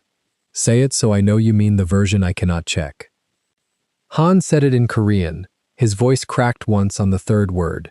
He held the crack. He did not hide it. Then he said, in English, I will not be in the book. Ava nodded. She stepped back. The umbrella above her adjusted. 2 of CO's men shifted a quarter step to keep her covered. CO Tae-woo, at the edge of her vision, closed his eyes for 1 full second, and when he opened them they were wet, and she pretended not to see, because CO Tae-woo had earned the pretending. She turned toward the black Volvo behind the third sedan. She could see the silhouette of Mrs. Okonkwo through the rain-flecked windshield, both hands already on the wheel, waiting. She stopped. She did not turn around. Dojin. Yes. Him. She did not look at Damien. She did not need to. She knew Han knew who she meant. He does not go home, Han said. He does not go to a hospital. He does not go to a police station. He goes into the middle sedan. Yoon takes him to a room that has a door but no window. Yoon opens the briefcase. There is a stack of paper in the briefcase. The paper says that Damien Cole never worked for anyone he thinks he worked for, that Chen never spoke to him, that 6 women he has hurt over 4 years never happened. He signs every page. He signs with his own hand. Then Yoon closes the briefcase, and Damien Cole becomes a name that only 3 people in the world remember, and none of them are you. He lives, Ava said. He lives. He lives smaller than he has ever lived. He lives in a rented room in Newark with a job cleaning fryers and a note in a foundation file that means he cannot leave that room without permission. He lives, Ava. I am not going to be the man who took a life in front of you on the night you chose. Ava breathed out. It was a long breath. Her shoulders dropped a full inch. Good, she said. She started walking again. The umbrella above her moved with her. 2 of Seo's men peeled away from the ring and walked with her, one on each side, silent, at a respectful 2-meter distance. The umbrella above her handed off to a third man closer to the Volvo, and then to Mrs. Okonkwo, who had stepped out of the driver's side with a black umbrella of her own and a face that Ava recognized from every one of Meg's holiday parties for the last 4 years. Ava, Mrs. Okonkwo said. Adaze. Bag. Ava handed her the small, structured black handbag with the ledger inside it, and the lease, and the card. Mrs. Okonkwo took the bag with both hands and put it on the back seat, with a care that was almost ceremonial. Coat, Mrs. Okonkwo said. Ava let her take the camel wool overcoat off her shoulders and lay it across the front passenger seat to dry. Underneath, the burgundy dress was black at the shoulders and rain dark at the collarbone. Home? Mrs. Okonkwo asked. Not tonight. Where? LaGuardia. 5:40. After. Ava thought. She thought of her mother's house in Charleston, and of Meg's twin bed in the guest room in Cobble Hill, and of a small hotel in Kyoto she had gone to once when she was 23. Before any of this, before she knew that men could love with formations of umbrellas. Charleston, she said, then Kyoto, then, in a year, maybe a phone number in Busan, maybe not. Mrs. Okonkwo nodded once, without expression, the way a woman who has driven other women away from other bad sidewalks nods. Ava turned.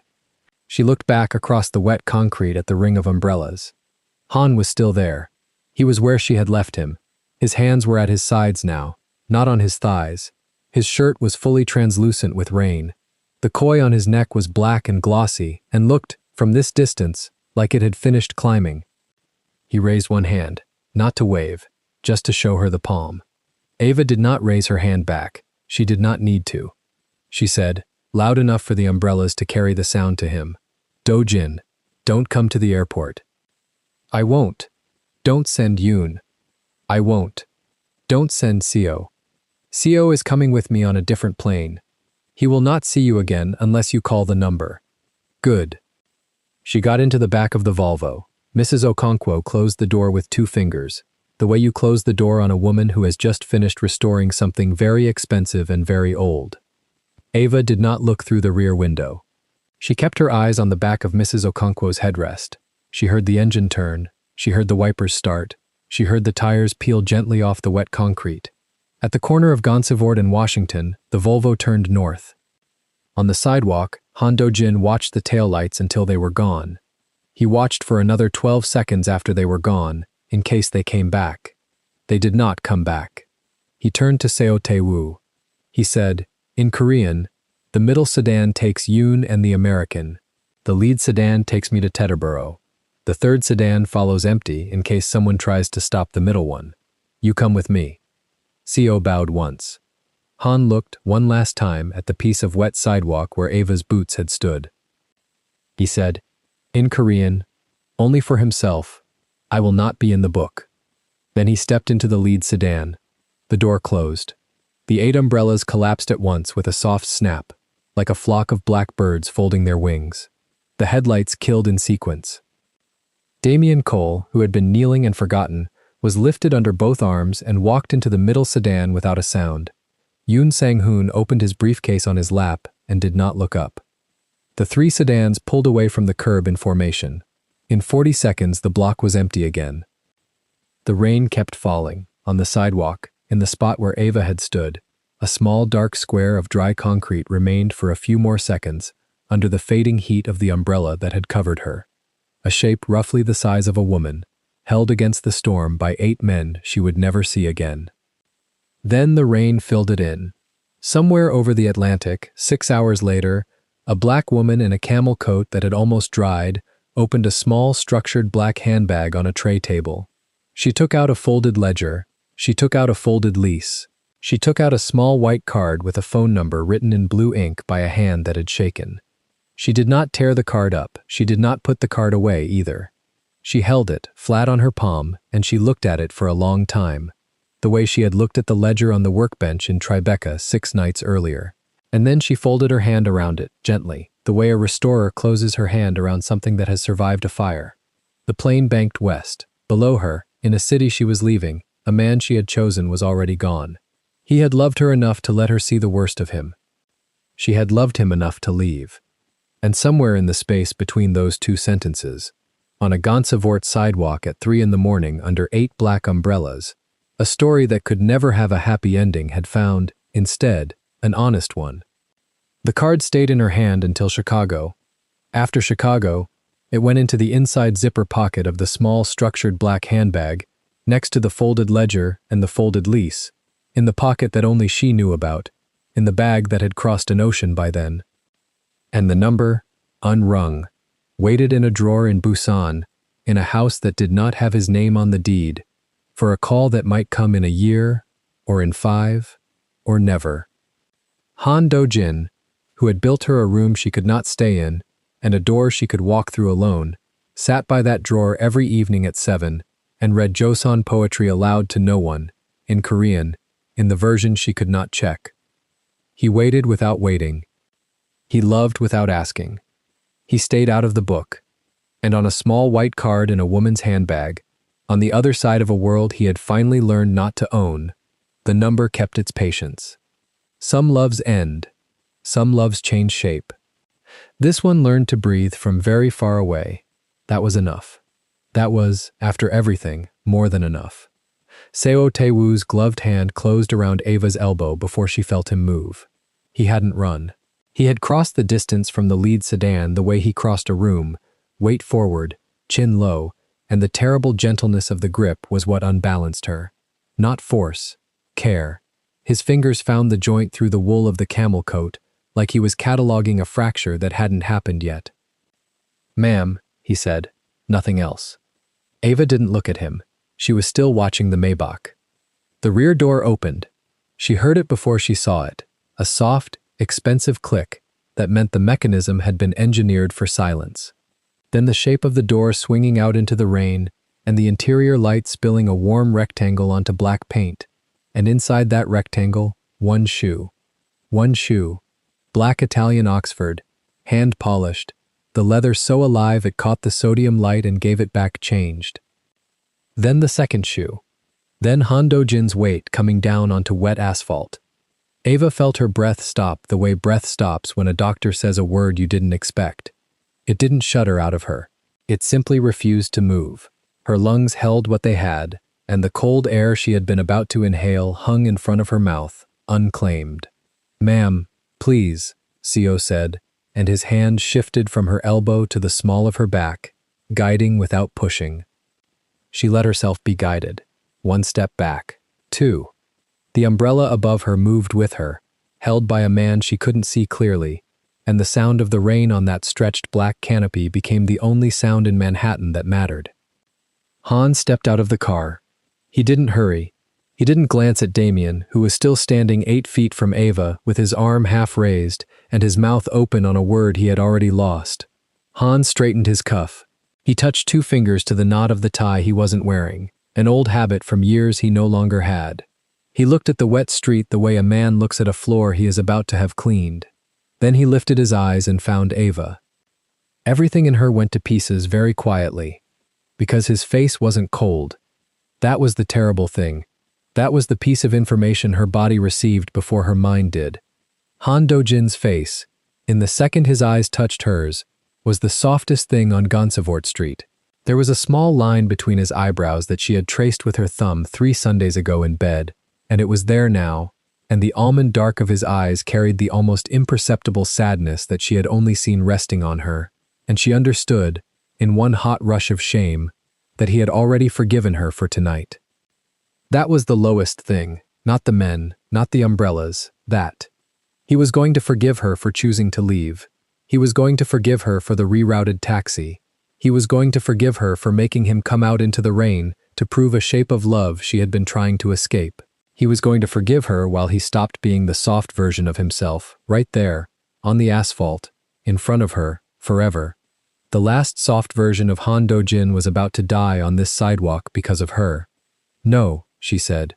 It came out under her breath. Nobody heard it but Seo, and he pretended he hadn't. Han took a step. The rain caught him. It hit the sculpted line of his jaw and ran down along the black koi tattooed on his neck, the carp climbing from beneath his collar toward the underside of his jaw, and the water made the ink look wet black and alive, the fish swimming against the current of him.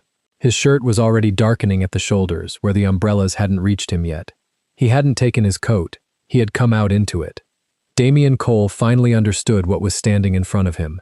Ava watched it happen. It was a physical thing on his face. The arrogance broke in a specific place, right at the corner of his mouth, and the cheap steel chain at his throat lifted with a swallow that went nowhere. His eyes did the animal calculation. Behind Han, the 3 sedans. Around him, the 8 men. Above him, the umbrellas held at a rehearsed angle that was clearly the geometry of something he had never survived before. "Hey," Damien said. "Hey man, I was just," she was standing. Han didn't answer. He walked past Damien. Past. He walked to Ava. Her body wanted to step back, and her body wanted to step forward, and both instincts locked her feet where they were. Seo's hand left her back. The umbrella above her lifted an inch to accommodate Han's height. He stopped 2 feet from her, no closer, and the rain kept coming down between them because the umbrellas had been placed to shelter her, not him. "Miss Richardson," he said. He said it the way he had said it in the Frick, in front of the Joseon scroll, 4 months and a lifetime ago. He said it the way strangers say a name. She heard what he was doing. He was giving her the choice out loud, in front of his men, in front of the cameras she couldn't see, in front of Damien, who was still trying to work out where his own legs were. Han was standing far enough back to be dismissed. He was addressing her as Miss Richardson so she could refuse him and it would land as refusal, not as escape. Ava's throat closed. "Please," she managed. She didn't know what she was asking for. "Miss Richardson," Han said again, softer. "Are you hurt?" Not a question, a checklist. His eyes moved from her hair to her shoulders, to her hands, to her boots, and back to her face. The cataloging was clinical, and it was the tenderest thing anyone had ever done to her body. "No. He touched you." "No. He was going to." She couldn't answer that. Han nodded once, very small, as if a form had been filled in. He turned his head slightly. He didn't look at Seo. He said one word in Korean. Ava had learned enough of the language in bed and over breakfast to catch the shape of it. Hold. It was the word he used with the dog he did not own but fed on the fire escape. Seo moved. He crossed the 8 feet to Damien without hurry, and Damien's arms came up in the wrong shape. Half surrender, half fists. And Seo's gloved hand caught Damien's throat with the same terrible gentleness he had used on Ava's elbow. Not a strike, a placement. Damien's back hit the metal shutter of the closed boutique behind him, with a sound that was smaller than she expected, and Seo held him there, not squeezing, just present. Damien made a noise. It was not a word. "Look at me," Han said. He said it in English, quietly, and he was still not looking at Damien. He was looking at Ava. "Ava," he said, "look at me." She lifted her face. She had been looking at his hands. She hadn't noticed she was doing that. His hands were empty. He had come out of the car with nothing. No phone, no weapon, no umbrella, no coat. He had come out of the car with his hands empty because that was what he wanted her to see first. She looked at his face. "I broke my promise," he said. He didn't say which one, he didn't have to. The clean night. The one clean night of choice. She had been the one to leave the studio in the burgundy dress, and she had been the one to walk the 6 blocks toward a rerouted taxi, and the promise had been that if she ever wanted out he would let her go clean, without a shadow, without a shape, without the kind of night that ended with 3 sedans in a rehearsed arc around her. And the promise was broken because the sedans were here, and the promise was broken because he was here. "I know," she said. "I couldn't. I know." 2 people breathing on a wet street. Behind her, above her, around her, the umbrellas moved with a small collective sigh, adjusting to a gust that came off the Hudson. She felt water on her scalp where the wind lifted the edge of the canopy. Hans' shirt was black already from shoulder to hip. The rain was finding the koi at his throat and running down along it like the fish had a current of its own. Damien made another sound against the shutter. Co did not turn his head. Hans' eyes did not leave Ava. "I need you to understand," he said. "What happens next?" "Han, I need you to see it," he said, "so you know." He was not asking her permission. He was warning her. The lowest point of the night arrived inside her chest with the smoothness of something long expected. She understood, standing there in the camel coat with mascara softly bleeding under her eyes, and her lipstick faded into the burgundy of the dress, that the man she had been trying to leave was about to show her, on this sidewalk, the exact thing she had been leaving, the thing she had folded up inside a Joseon scroll 6 nights ago, the thing she had refused to become a lever against, the thing she had promised herself she would not watch. He was going to show her anyway, because he loved her enough not to hide it anymore. That was the killing thing. That was the sentence that arrived in her body like a slow injection. He was not doing this to frighten her. He was doing this because the alternative was to let her leave without seeing him, and letting her leave without seeing him meant she would spend the rest of her life imagining a version of him that was gentler than the one who existed. He was choosing to lose the soft version of himself in her mouth, rather than let her carry it away, and eventually recognize it, 5 or 10 years from now, as a lie she had told herself to survive him. He was choosing to be seen. She wanted to run. She wanted to close her eyes. She did neither. Instead, she did the smallest thing she could still do. She stepped forward. 1 step. Toward him.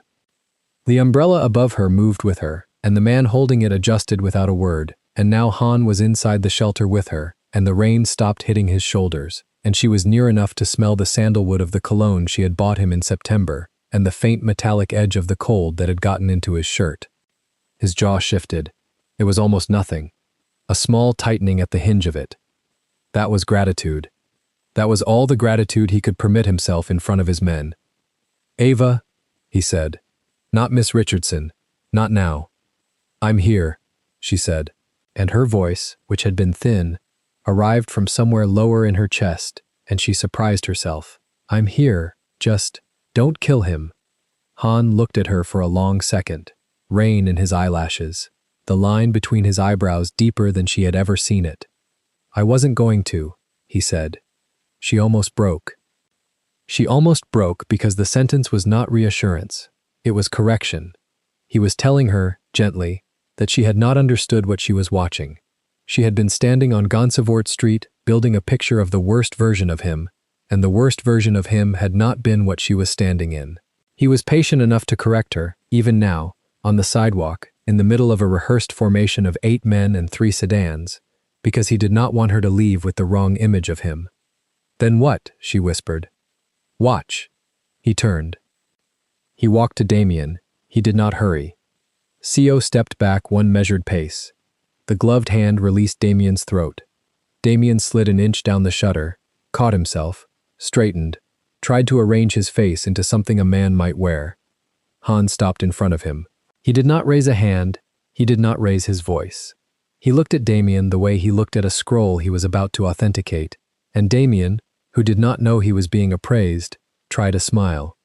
"Man," Damien said, "look, she was just standing there.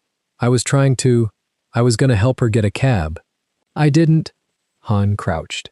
He went down onto the balls of his feet in a single fluid motion that put him at Damien's exact eye level. The tailored black trousers pulled tight across his thighs. The white gold signet ring on his right little finger caught the sodium light. The koi at his neck lengthened in the new angle, and Damien's eyes went to it and stayed. Han rested his forearms on his knees. His hands hung loose between them. He tilted his head very slightly to one side, the way a man tilts his head when he is listening for a small sound in the next room. "Say that to her again," Han said. "Say that to her again," Han said. Quiet, almost polite. Damien's mouth opened. Nothing came out. Ava watched Damien's chest under the wet zip jacket. It moved wrong.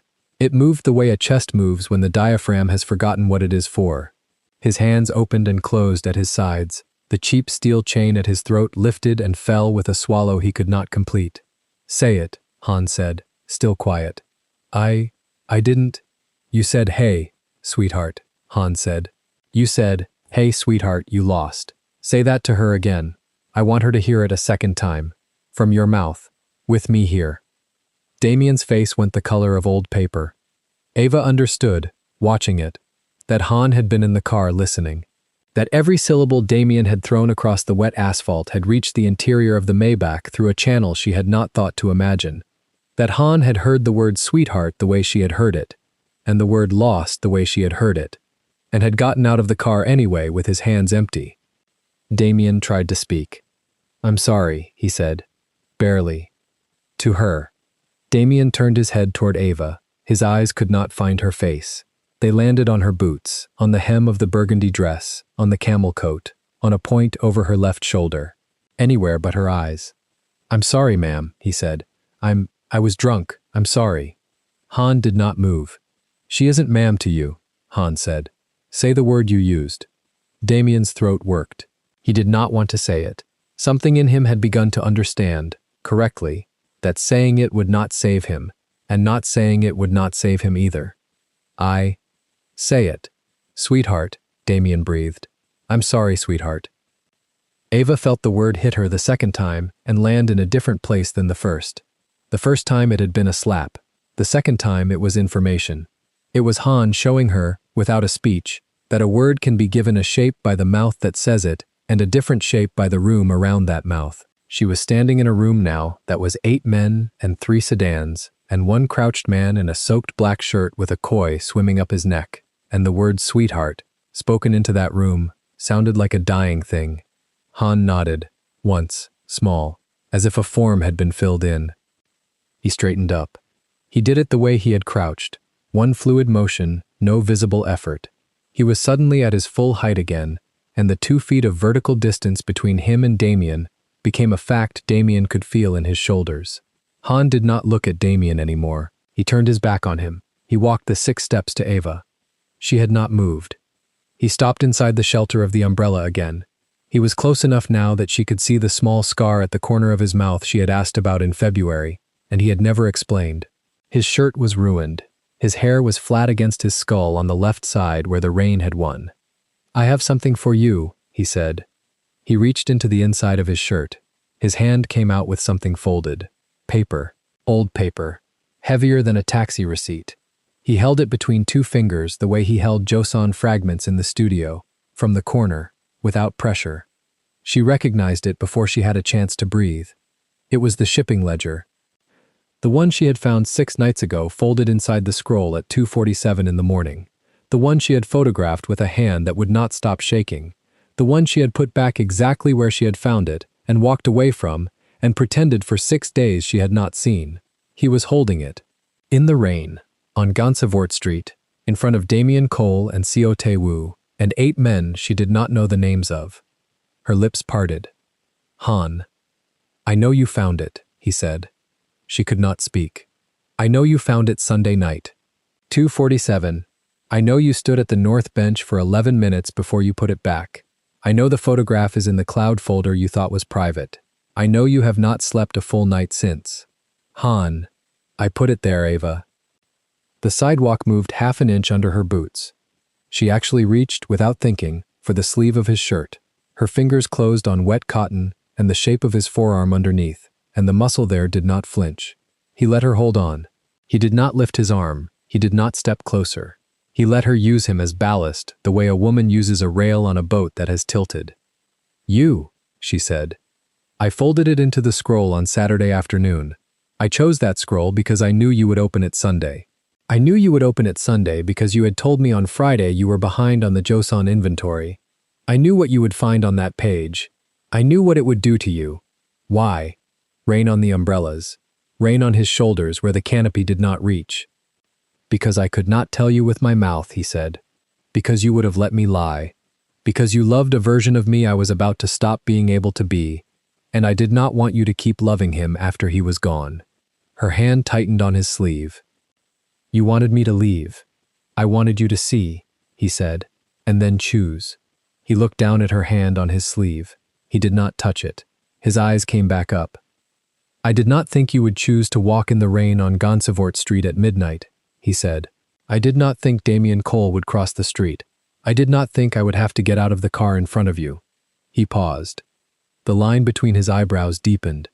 "I am sorry," he said, "for the shape you had to see me in tonight." Ava was crying. She had not noticed she had started. The rain had been on her face already, and now the salt of the tears was moving through the cold water of the rain, and she could not have said which was which. She did not let go of his sleeve. She could not remember how. Behind Han, Damien had slid down the shutter another inch. Seo had not looked at him once. The umbrella men had not looked at him once. He was already, in the geometry of the sidewalk, an object being processed. "There's more," Han said. "Quiet." She shook her head. She did not mean no. She meant not yet. She meant, let me stand here holding your sleeve for one more second before the next thing. He waited. He actually waited. In the rain, in front of his men, in front of the Maybach with its door still open behind him, in front of the ruined thing that had been Damien Cole, he gave her the second she had asked for without asking. Her fingers, of their own accord, slid down the wet cotton of his sleeve until they found the back of his hand. She did not take it. She just laid her fingertips across his knuckles. The white gold signet ring was cold. The skin under her fingertips was warm. His jaw shifted again, the same small tightening. "Tell me," she said. He drew a breath. "The ports," he said, "were already gone." She did not understand. "The ports in the ledger. Newark, Long Beach. The routes you saw the manifest for. They were surrendered 9 days out, before you found the ledger. Before you photographed it. The names in that document are people who no longer answer to me. I signed them off on the 11th. You found the ledger on the 16th. Her mouth opened. "You were reading a receipt," he said. "Not a business." "Then why?" "Because I wanted you to see the worst of me," he said. "And I wanted you to not be able to unsee it. And I wanted you to know, standing on this sidewalk in this coat, that the man asking you to stay is not the man in that ledger anymore.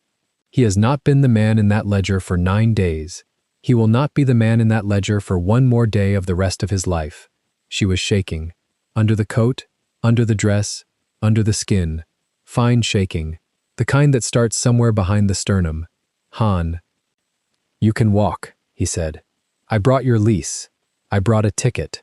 I brought a number. I will put all of it in your hand, and then I will get in that car, and I will not follow you. Not one block, not one flight, not one country." He looked at her. "But I could not let you leave without seeing me first." The wind came off the Hudson again. The umbrella above her lifted at the edge. Water hit her scalp and ran down through the silk press of her hair and along her jaw. She did not move to wipe it. Her fingertips stayed on the back of his hand. Behind him, on the other side of the wet street, the door of the Maybach was still open. The interior light was still spilling its warm rectangle onto black paint. Beyond it, at the corner, the second sedan idled. Beyond it, the third. 8 umbrellas held in a formation she now understood not as menace but as apology. He had brought his whole world onto Gansevoort Street to prove to her that the whole world would step back if she asked it to. Ava's mouth opened. She did not know yet which word was going to come out of it. She only knew that the lowest point of her life had arrived on a wet sidewalk in the West Village, and that the man standing inside it with her, with a ruined shirt and a koi swimming up his neck and empty hands hanging at his sides, was waiting, without hurry, for her to choose him or the ticket he had brought with him to make sure she could refuse. She lifted her eyes to his. She took a breath. And behind her, at the edge of the shelter of the umbrella, Yoon Sang-hoon stepped quietly out of the second sedan with a leather briefcase in one hand and, in the other, a folded document she had not yet been shown. Yoon Sang-hoon did not hurry. He crossed the wet strip of asphalt in 3 unhurried strides, the briefcase level with his hip, the folded document tucked flat against his palm as if it were nothing more than a receipt. He stopped inside the ring of umbrellas without asking anyone to move for him. The men shifted a quarter step to let him through and closed again behind him. Ava watched the entire small ceremony and understood, without being told, that this too had been rehearsed. Han did not turn to acknowledge him. He was still crouched at Damien's eye level, still holding the ledger in his ungloved hand, and the quiet between them had reached the temperature at which quiet becomes a physical object.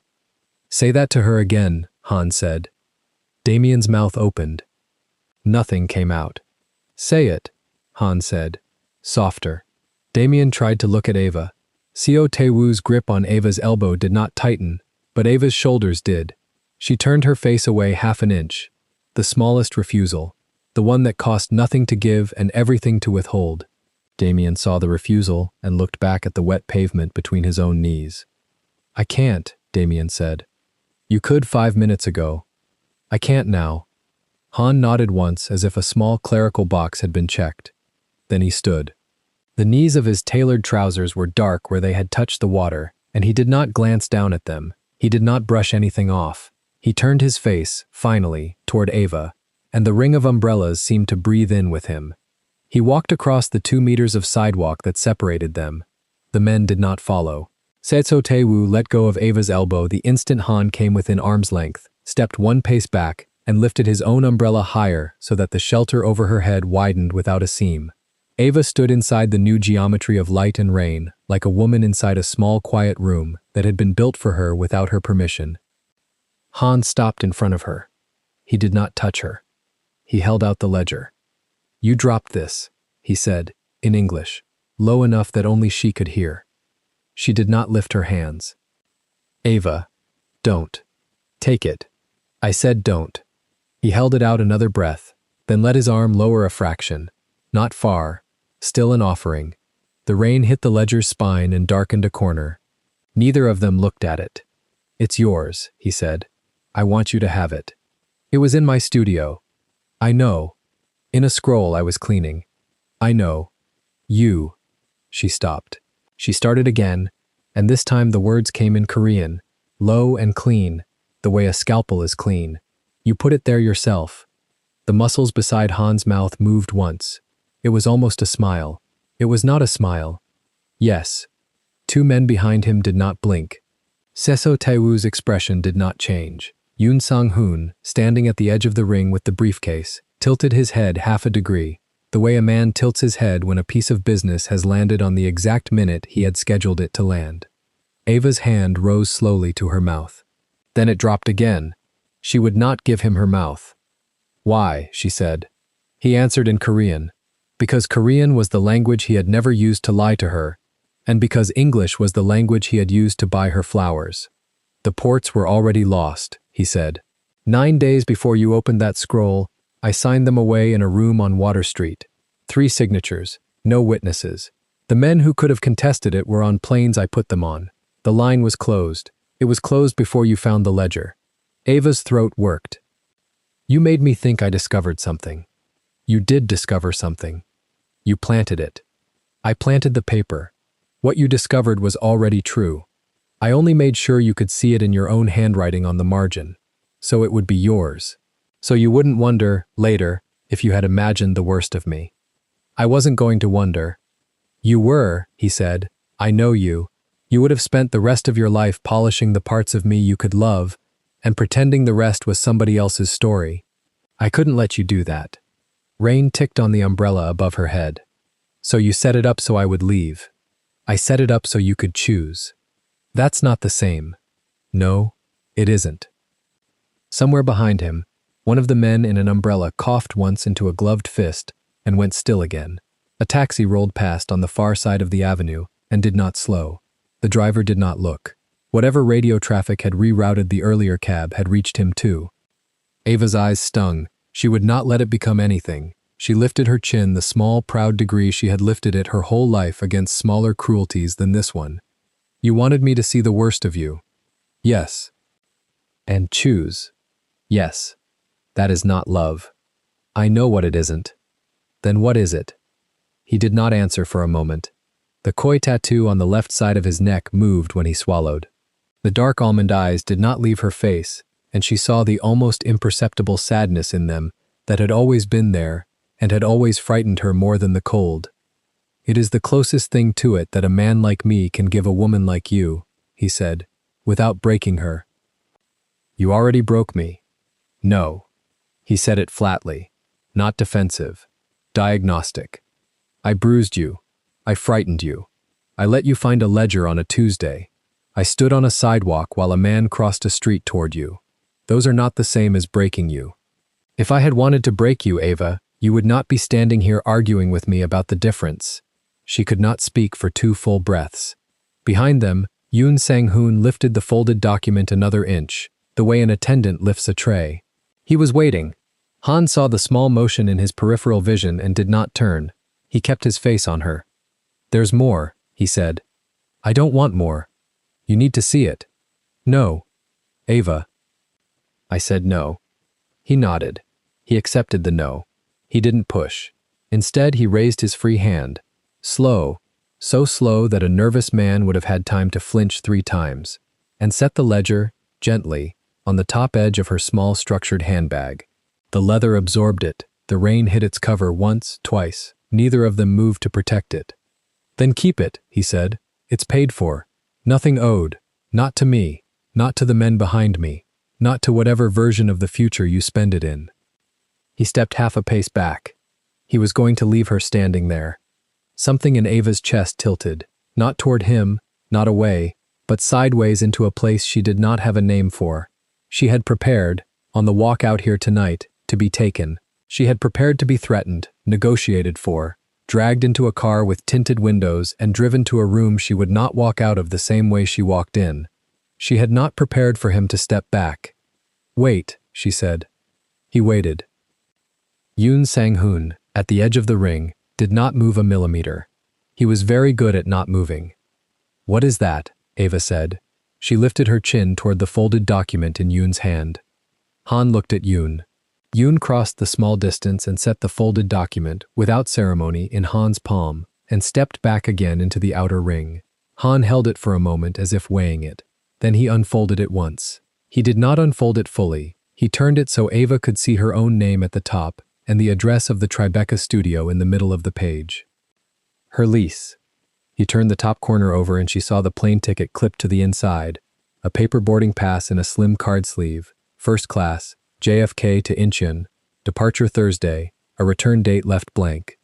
That's the lease to the studio, he said. In your name, only your name, no leaseholder above you, no holding company on the deed. I unwound it this morning. It cost me 11% of a shipment I was already surrendering. It's yours to keep or to break. There's no penalty either way. The ticket is a suggestion, not a summons. Her mouth opened, closed. To Seoul. To wherever the flight lands, you'd change planes in Incheon. Why Seoul? Because the woman who taught me how to look at a Joseon scroll lives in Insadong. She's 81. She would like you. She would not know who I am to you, and I would not tell her. You would be a colleague she was doing a favor for. A safe favor. The kind she has done for 40 years. Ava looked at the ticket. She looked at the lease. She looked, then, at his face for the first time since he had said yes. You're sending me away. I'm giving you a door. That's the same thing. No, he said. It isn't. A door has a handle on both sides. The rain shifted its angle for a moment and then settled again. Somewhere very far off, a delivery truck downshifted. The city, patient, indifferent, continued to be the city. Ava's fingers rose, without her permission, and touched the corner of the ticket. Only the corner. She did not take it yet. And if I stay, then you stay. In New York. In New York. With the studio. With the studio. And you. He did not answer immediately. That would depend, he said, on what you decided you meant by that word. Which word? Any of them. Her hand dropped. She looked past his shoulder, at Damien, still on his knees, at Seo Tae-woo, at the ring of black umbrellas, at the 3 sedans arranged in their calm arc, at Yoon Sang-hoon with his briefcase. She looked at the entire physical shape of a life she could not, from where she stood, imagine walking back into on Friday morning at 10 a.m. to open a studio she loved. You can't undo this, she said, and gestured, small, at all of it. Whatever I decide. I can't. They saw. They saw a man cross a street. They saw 6 sedans. They saw nothing. They can put in a witness box that would matter. Yoon has already made 3 calls. There will be no report. There will be no cameras. You were not here tonight. I was here tonight. Not for anyone who would ask. She swallowed. And him. She did not look at Damien. She did not have to. Han's face did not change. He did not turn his head. Yoon. Yoon Sang-hoon moved. Then, he crossed to Damien without hurry, crouched at the same angle Han had crouched at, and spoke very briefly in English, too low for Ava to catch the words. Damien nodded, then nodded again. Yoon rose, took Damien's upper arm without force, and Damien stood. 2 of the men from the outer ring stepped forward and walked Damien between them, slowly, almost respectfully, to the 2nd sedan. The door was already open. He got in without looking back. The door closed. It made a small, expensive sound. Yoon looked once at Han. Han looked once at Yoon. Yoon inclined his head half a degree. That was the entire conversation. He won't be hurt, Han said to Ava, quiet. That isn't what I do to men who make bad decisions in the rain. He will be driven to a bus station in New Jersey. He will find that his lease in Queens has been broken this afternoon, and that his employer at the club has replaced him. He will find a job posting in Ohio that pays $6 more than the one he had. He will take it. He will not come back to this city. If he does, he will find that other jobs disappear the same way. That is the shape of what happens to him. He will spend the rest of his life confused about a run of bad luck that started tonight. He will never say your name out loud. That still? Yes, it is. He did not defend it. She looked at him for a long moment. You could have killed him. I could have. Why didn't you? Because you're standing here, he said, and you would have seen my face while I did it. And I want you to be able to remember a version of tonight where I stopped. So do you. Her eyes filled. She refused them, and they stayed, obedient, at the rim. Behind Han, Yoon Sang-hoon returned quietly to the edge of the ring and folded his hands over the briefcase. The sedan with Damien in it moved off, took the corner at Washington, and was gone. The remaining 2 sedans did not move. Han lifted the lease again. He clipped the ticket back into its inside corner. He folded the paper once, carefully, along the crease it had already learned, and offered it, this time, not by holding it out, but by turning his palm face up and placing it on his own open hand and waiting. Ava's hand moved. She lifted the paper off his palm without her fingers touching his skin. He noticed. He allowed her the not touching. He did not close the distance.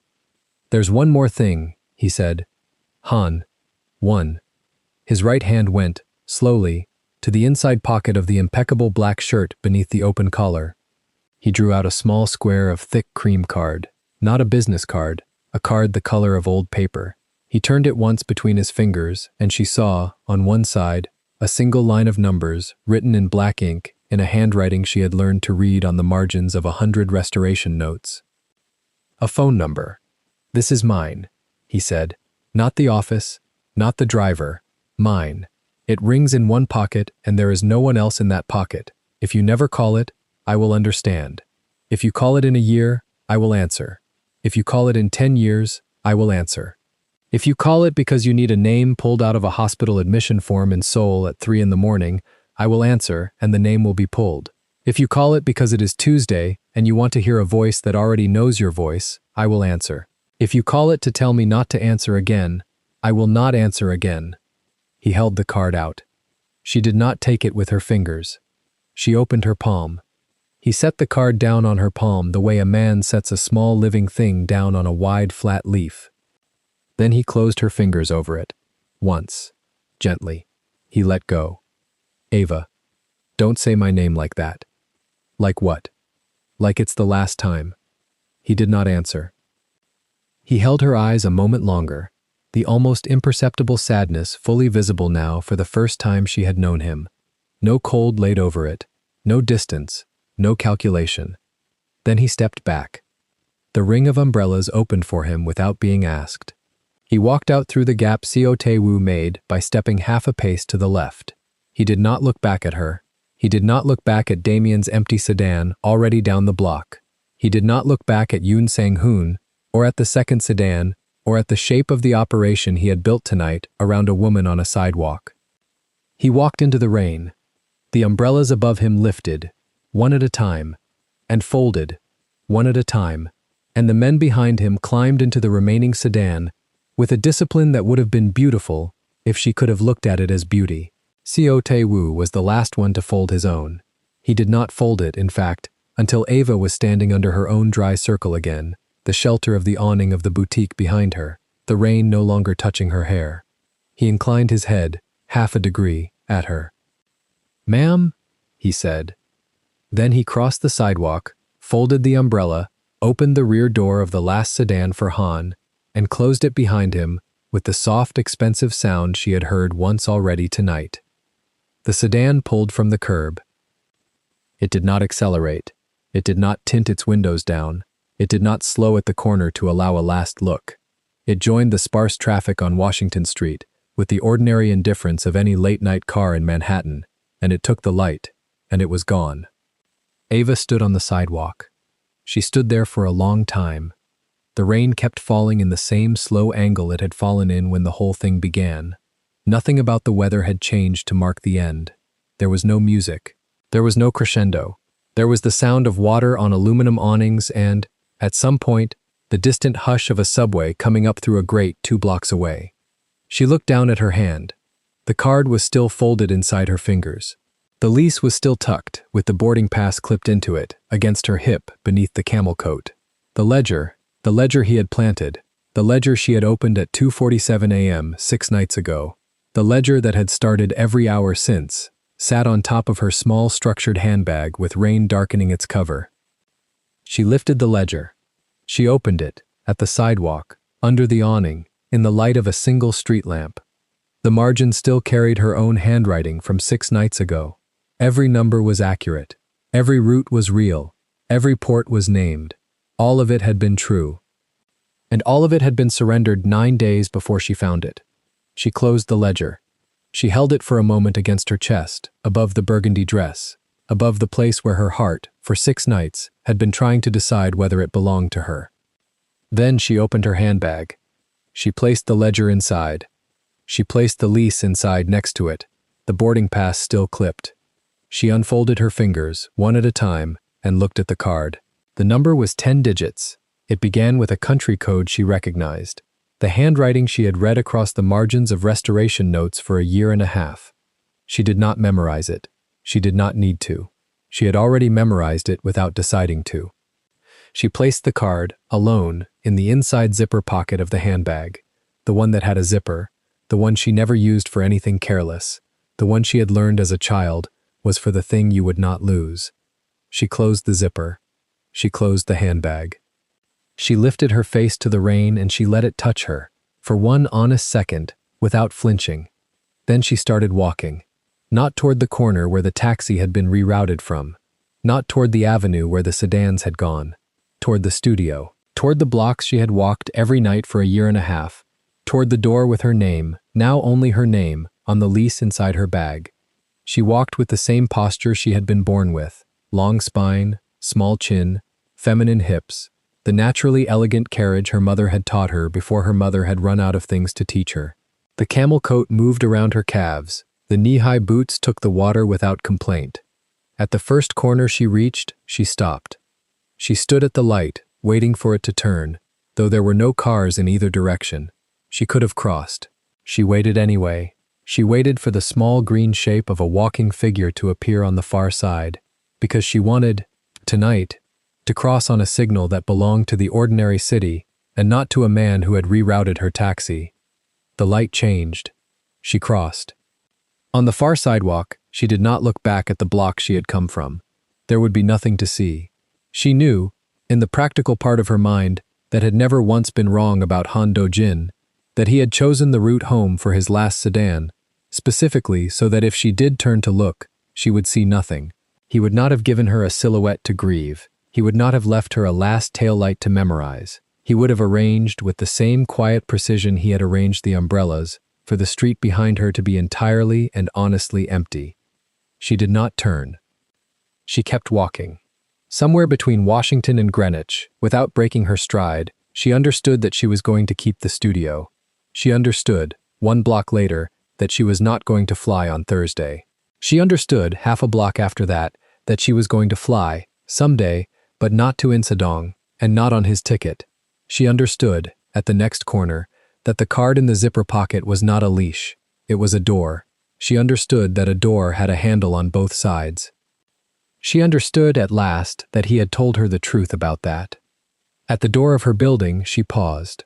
The rain was easing. Her keys were in the outside pocket. She lifted them. She unlocked the door. She stepped inside. She stood, for a second, in the small vestibule with the mail slots and the faint smell of old wood, and she pressed her palm, flat, against the interior wall, cool plaster, painted 20 years ago, painted again 5 years ago, painted again last spring, and she felt, for the first time in 6 nights, the exact temperature of a wall that was hers. Then she climbed the stairs. At the top she opened the studio door with the same key she had always used, and she stepped inside, and she closed the door behind her, and she set the handbag down on the long steel table where she cleaned Joseon scrolls. She did not open the handbag again that night. She left the light off. She stood at the tall window and she looked out over Tribeca, and Tribeca looked back at her, the way a city looks back at a woman who has decided, finally, what she is going to keep and what she is going to set down. Far below, the wet street shone under the lamps. Somewhere across the river, in a room she would never see, a phone she had not yet called sat quiet in a single pocket, and a man with a koi carp climbing the left side of his neck sat with it in reach and did not touch it. He would not touch it first. That, too, was part of the door. Ava Richardson pressed her forehead, gently, once, against the cold glass. Her breath fogged a small oval on the pane. She watched the oval fade. She let it fade all the way. Then she stepped back from the window. She turned on a single lamp at the far end of the studio, low, warm, the kind of light she had chosen a year and a half ago because it was the color of the room she would want to be alone in on a night like this one. She sat down at the steel table. She placed her hands, flat, on the cool surface. And in the quiet Tribeca studio she had chosen to keep, on the first night of the rest of a life she had chosen to keep as well, Ava Richardson closed her eyes and, for the first time in 6 nights, breathed all the way in and all the way out, and let herself, at last, be a woman who had loved a dangerous man, chosen not to belong to him, and been given, in return, the one impossible thing he had left to give. The door with the handle on both sides. If this story moved you, stop for a moment and reflect. Have you ever loved someone whose gentleness was paid for in things you were never meant to see? Would you have opened the ledger, or folded it back into the scroll and pretended the rain outside the studio was the only sound in your life? And if the man you loved gave you a plane ticket instead of a promise, would you have the courage Ava had, to walk away while the love was still whole? Tell us your experiences and feelings in the comments, we read them all. And if you believe in stories about impossible love, quiet devotion, and the courage to choose, leave a like, be sure to subscribe to the channel, and click join to become a part of our community and help the channel.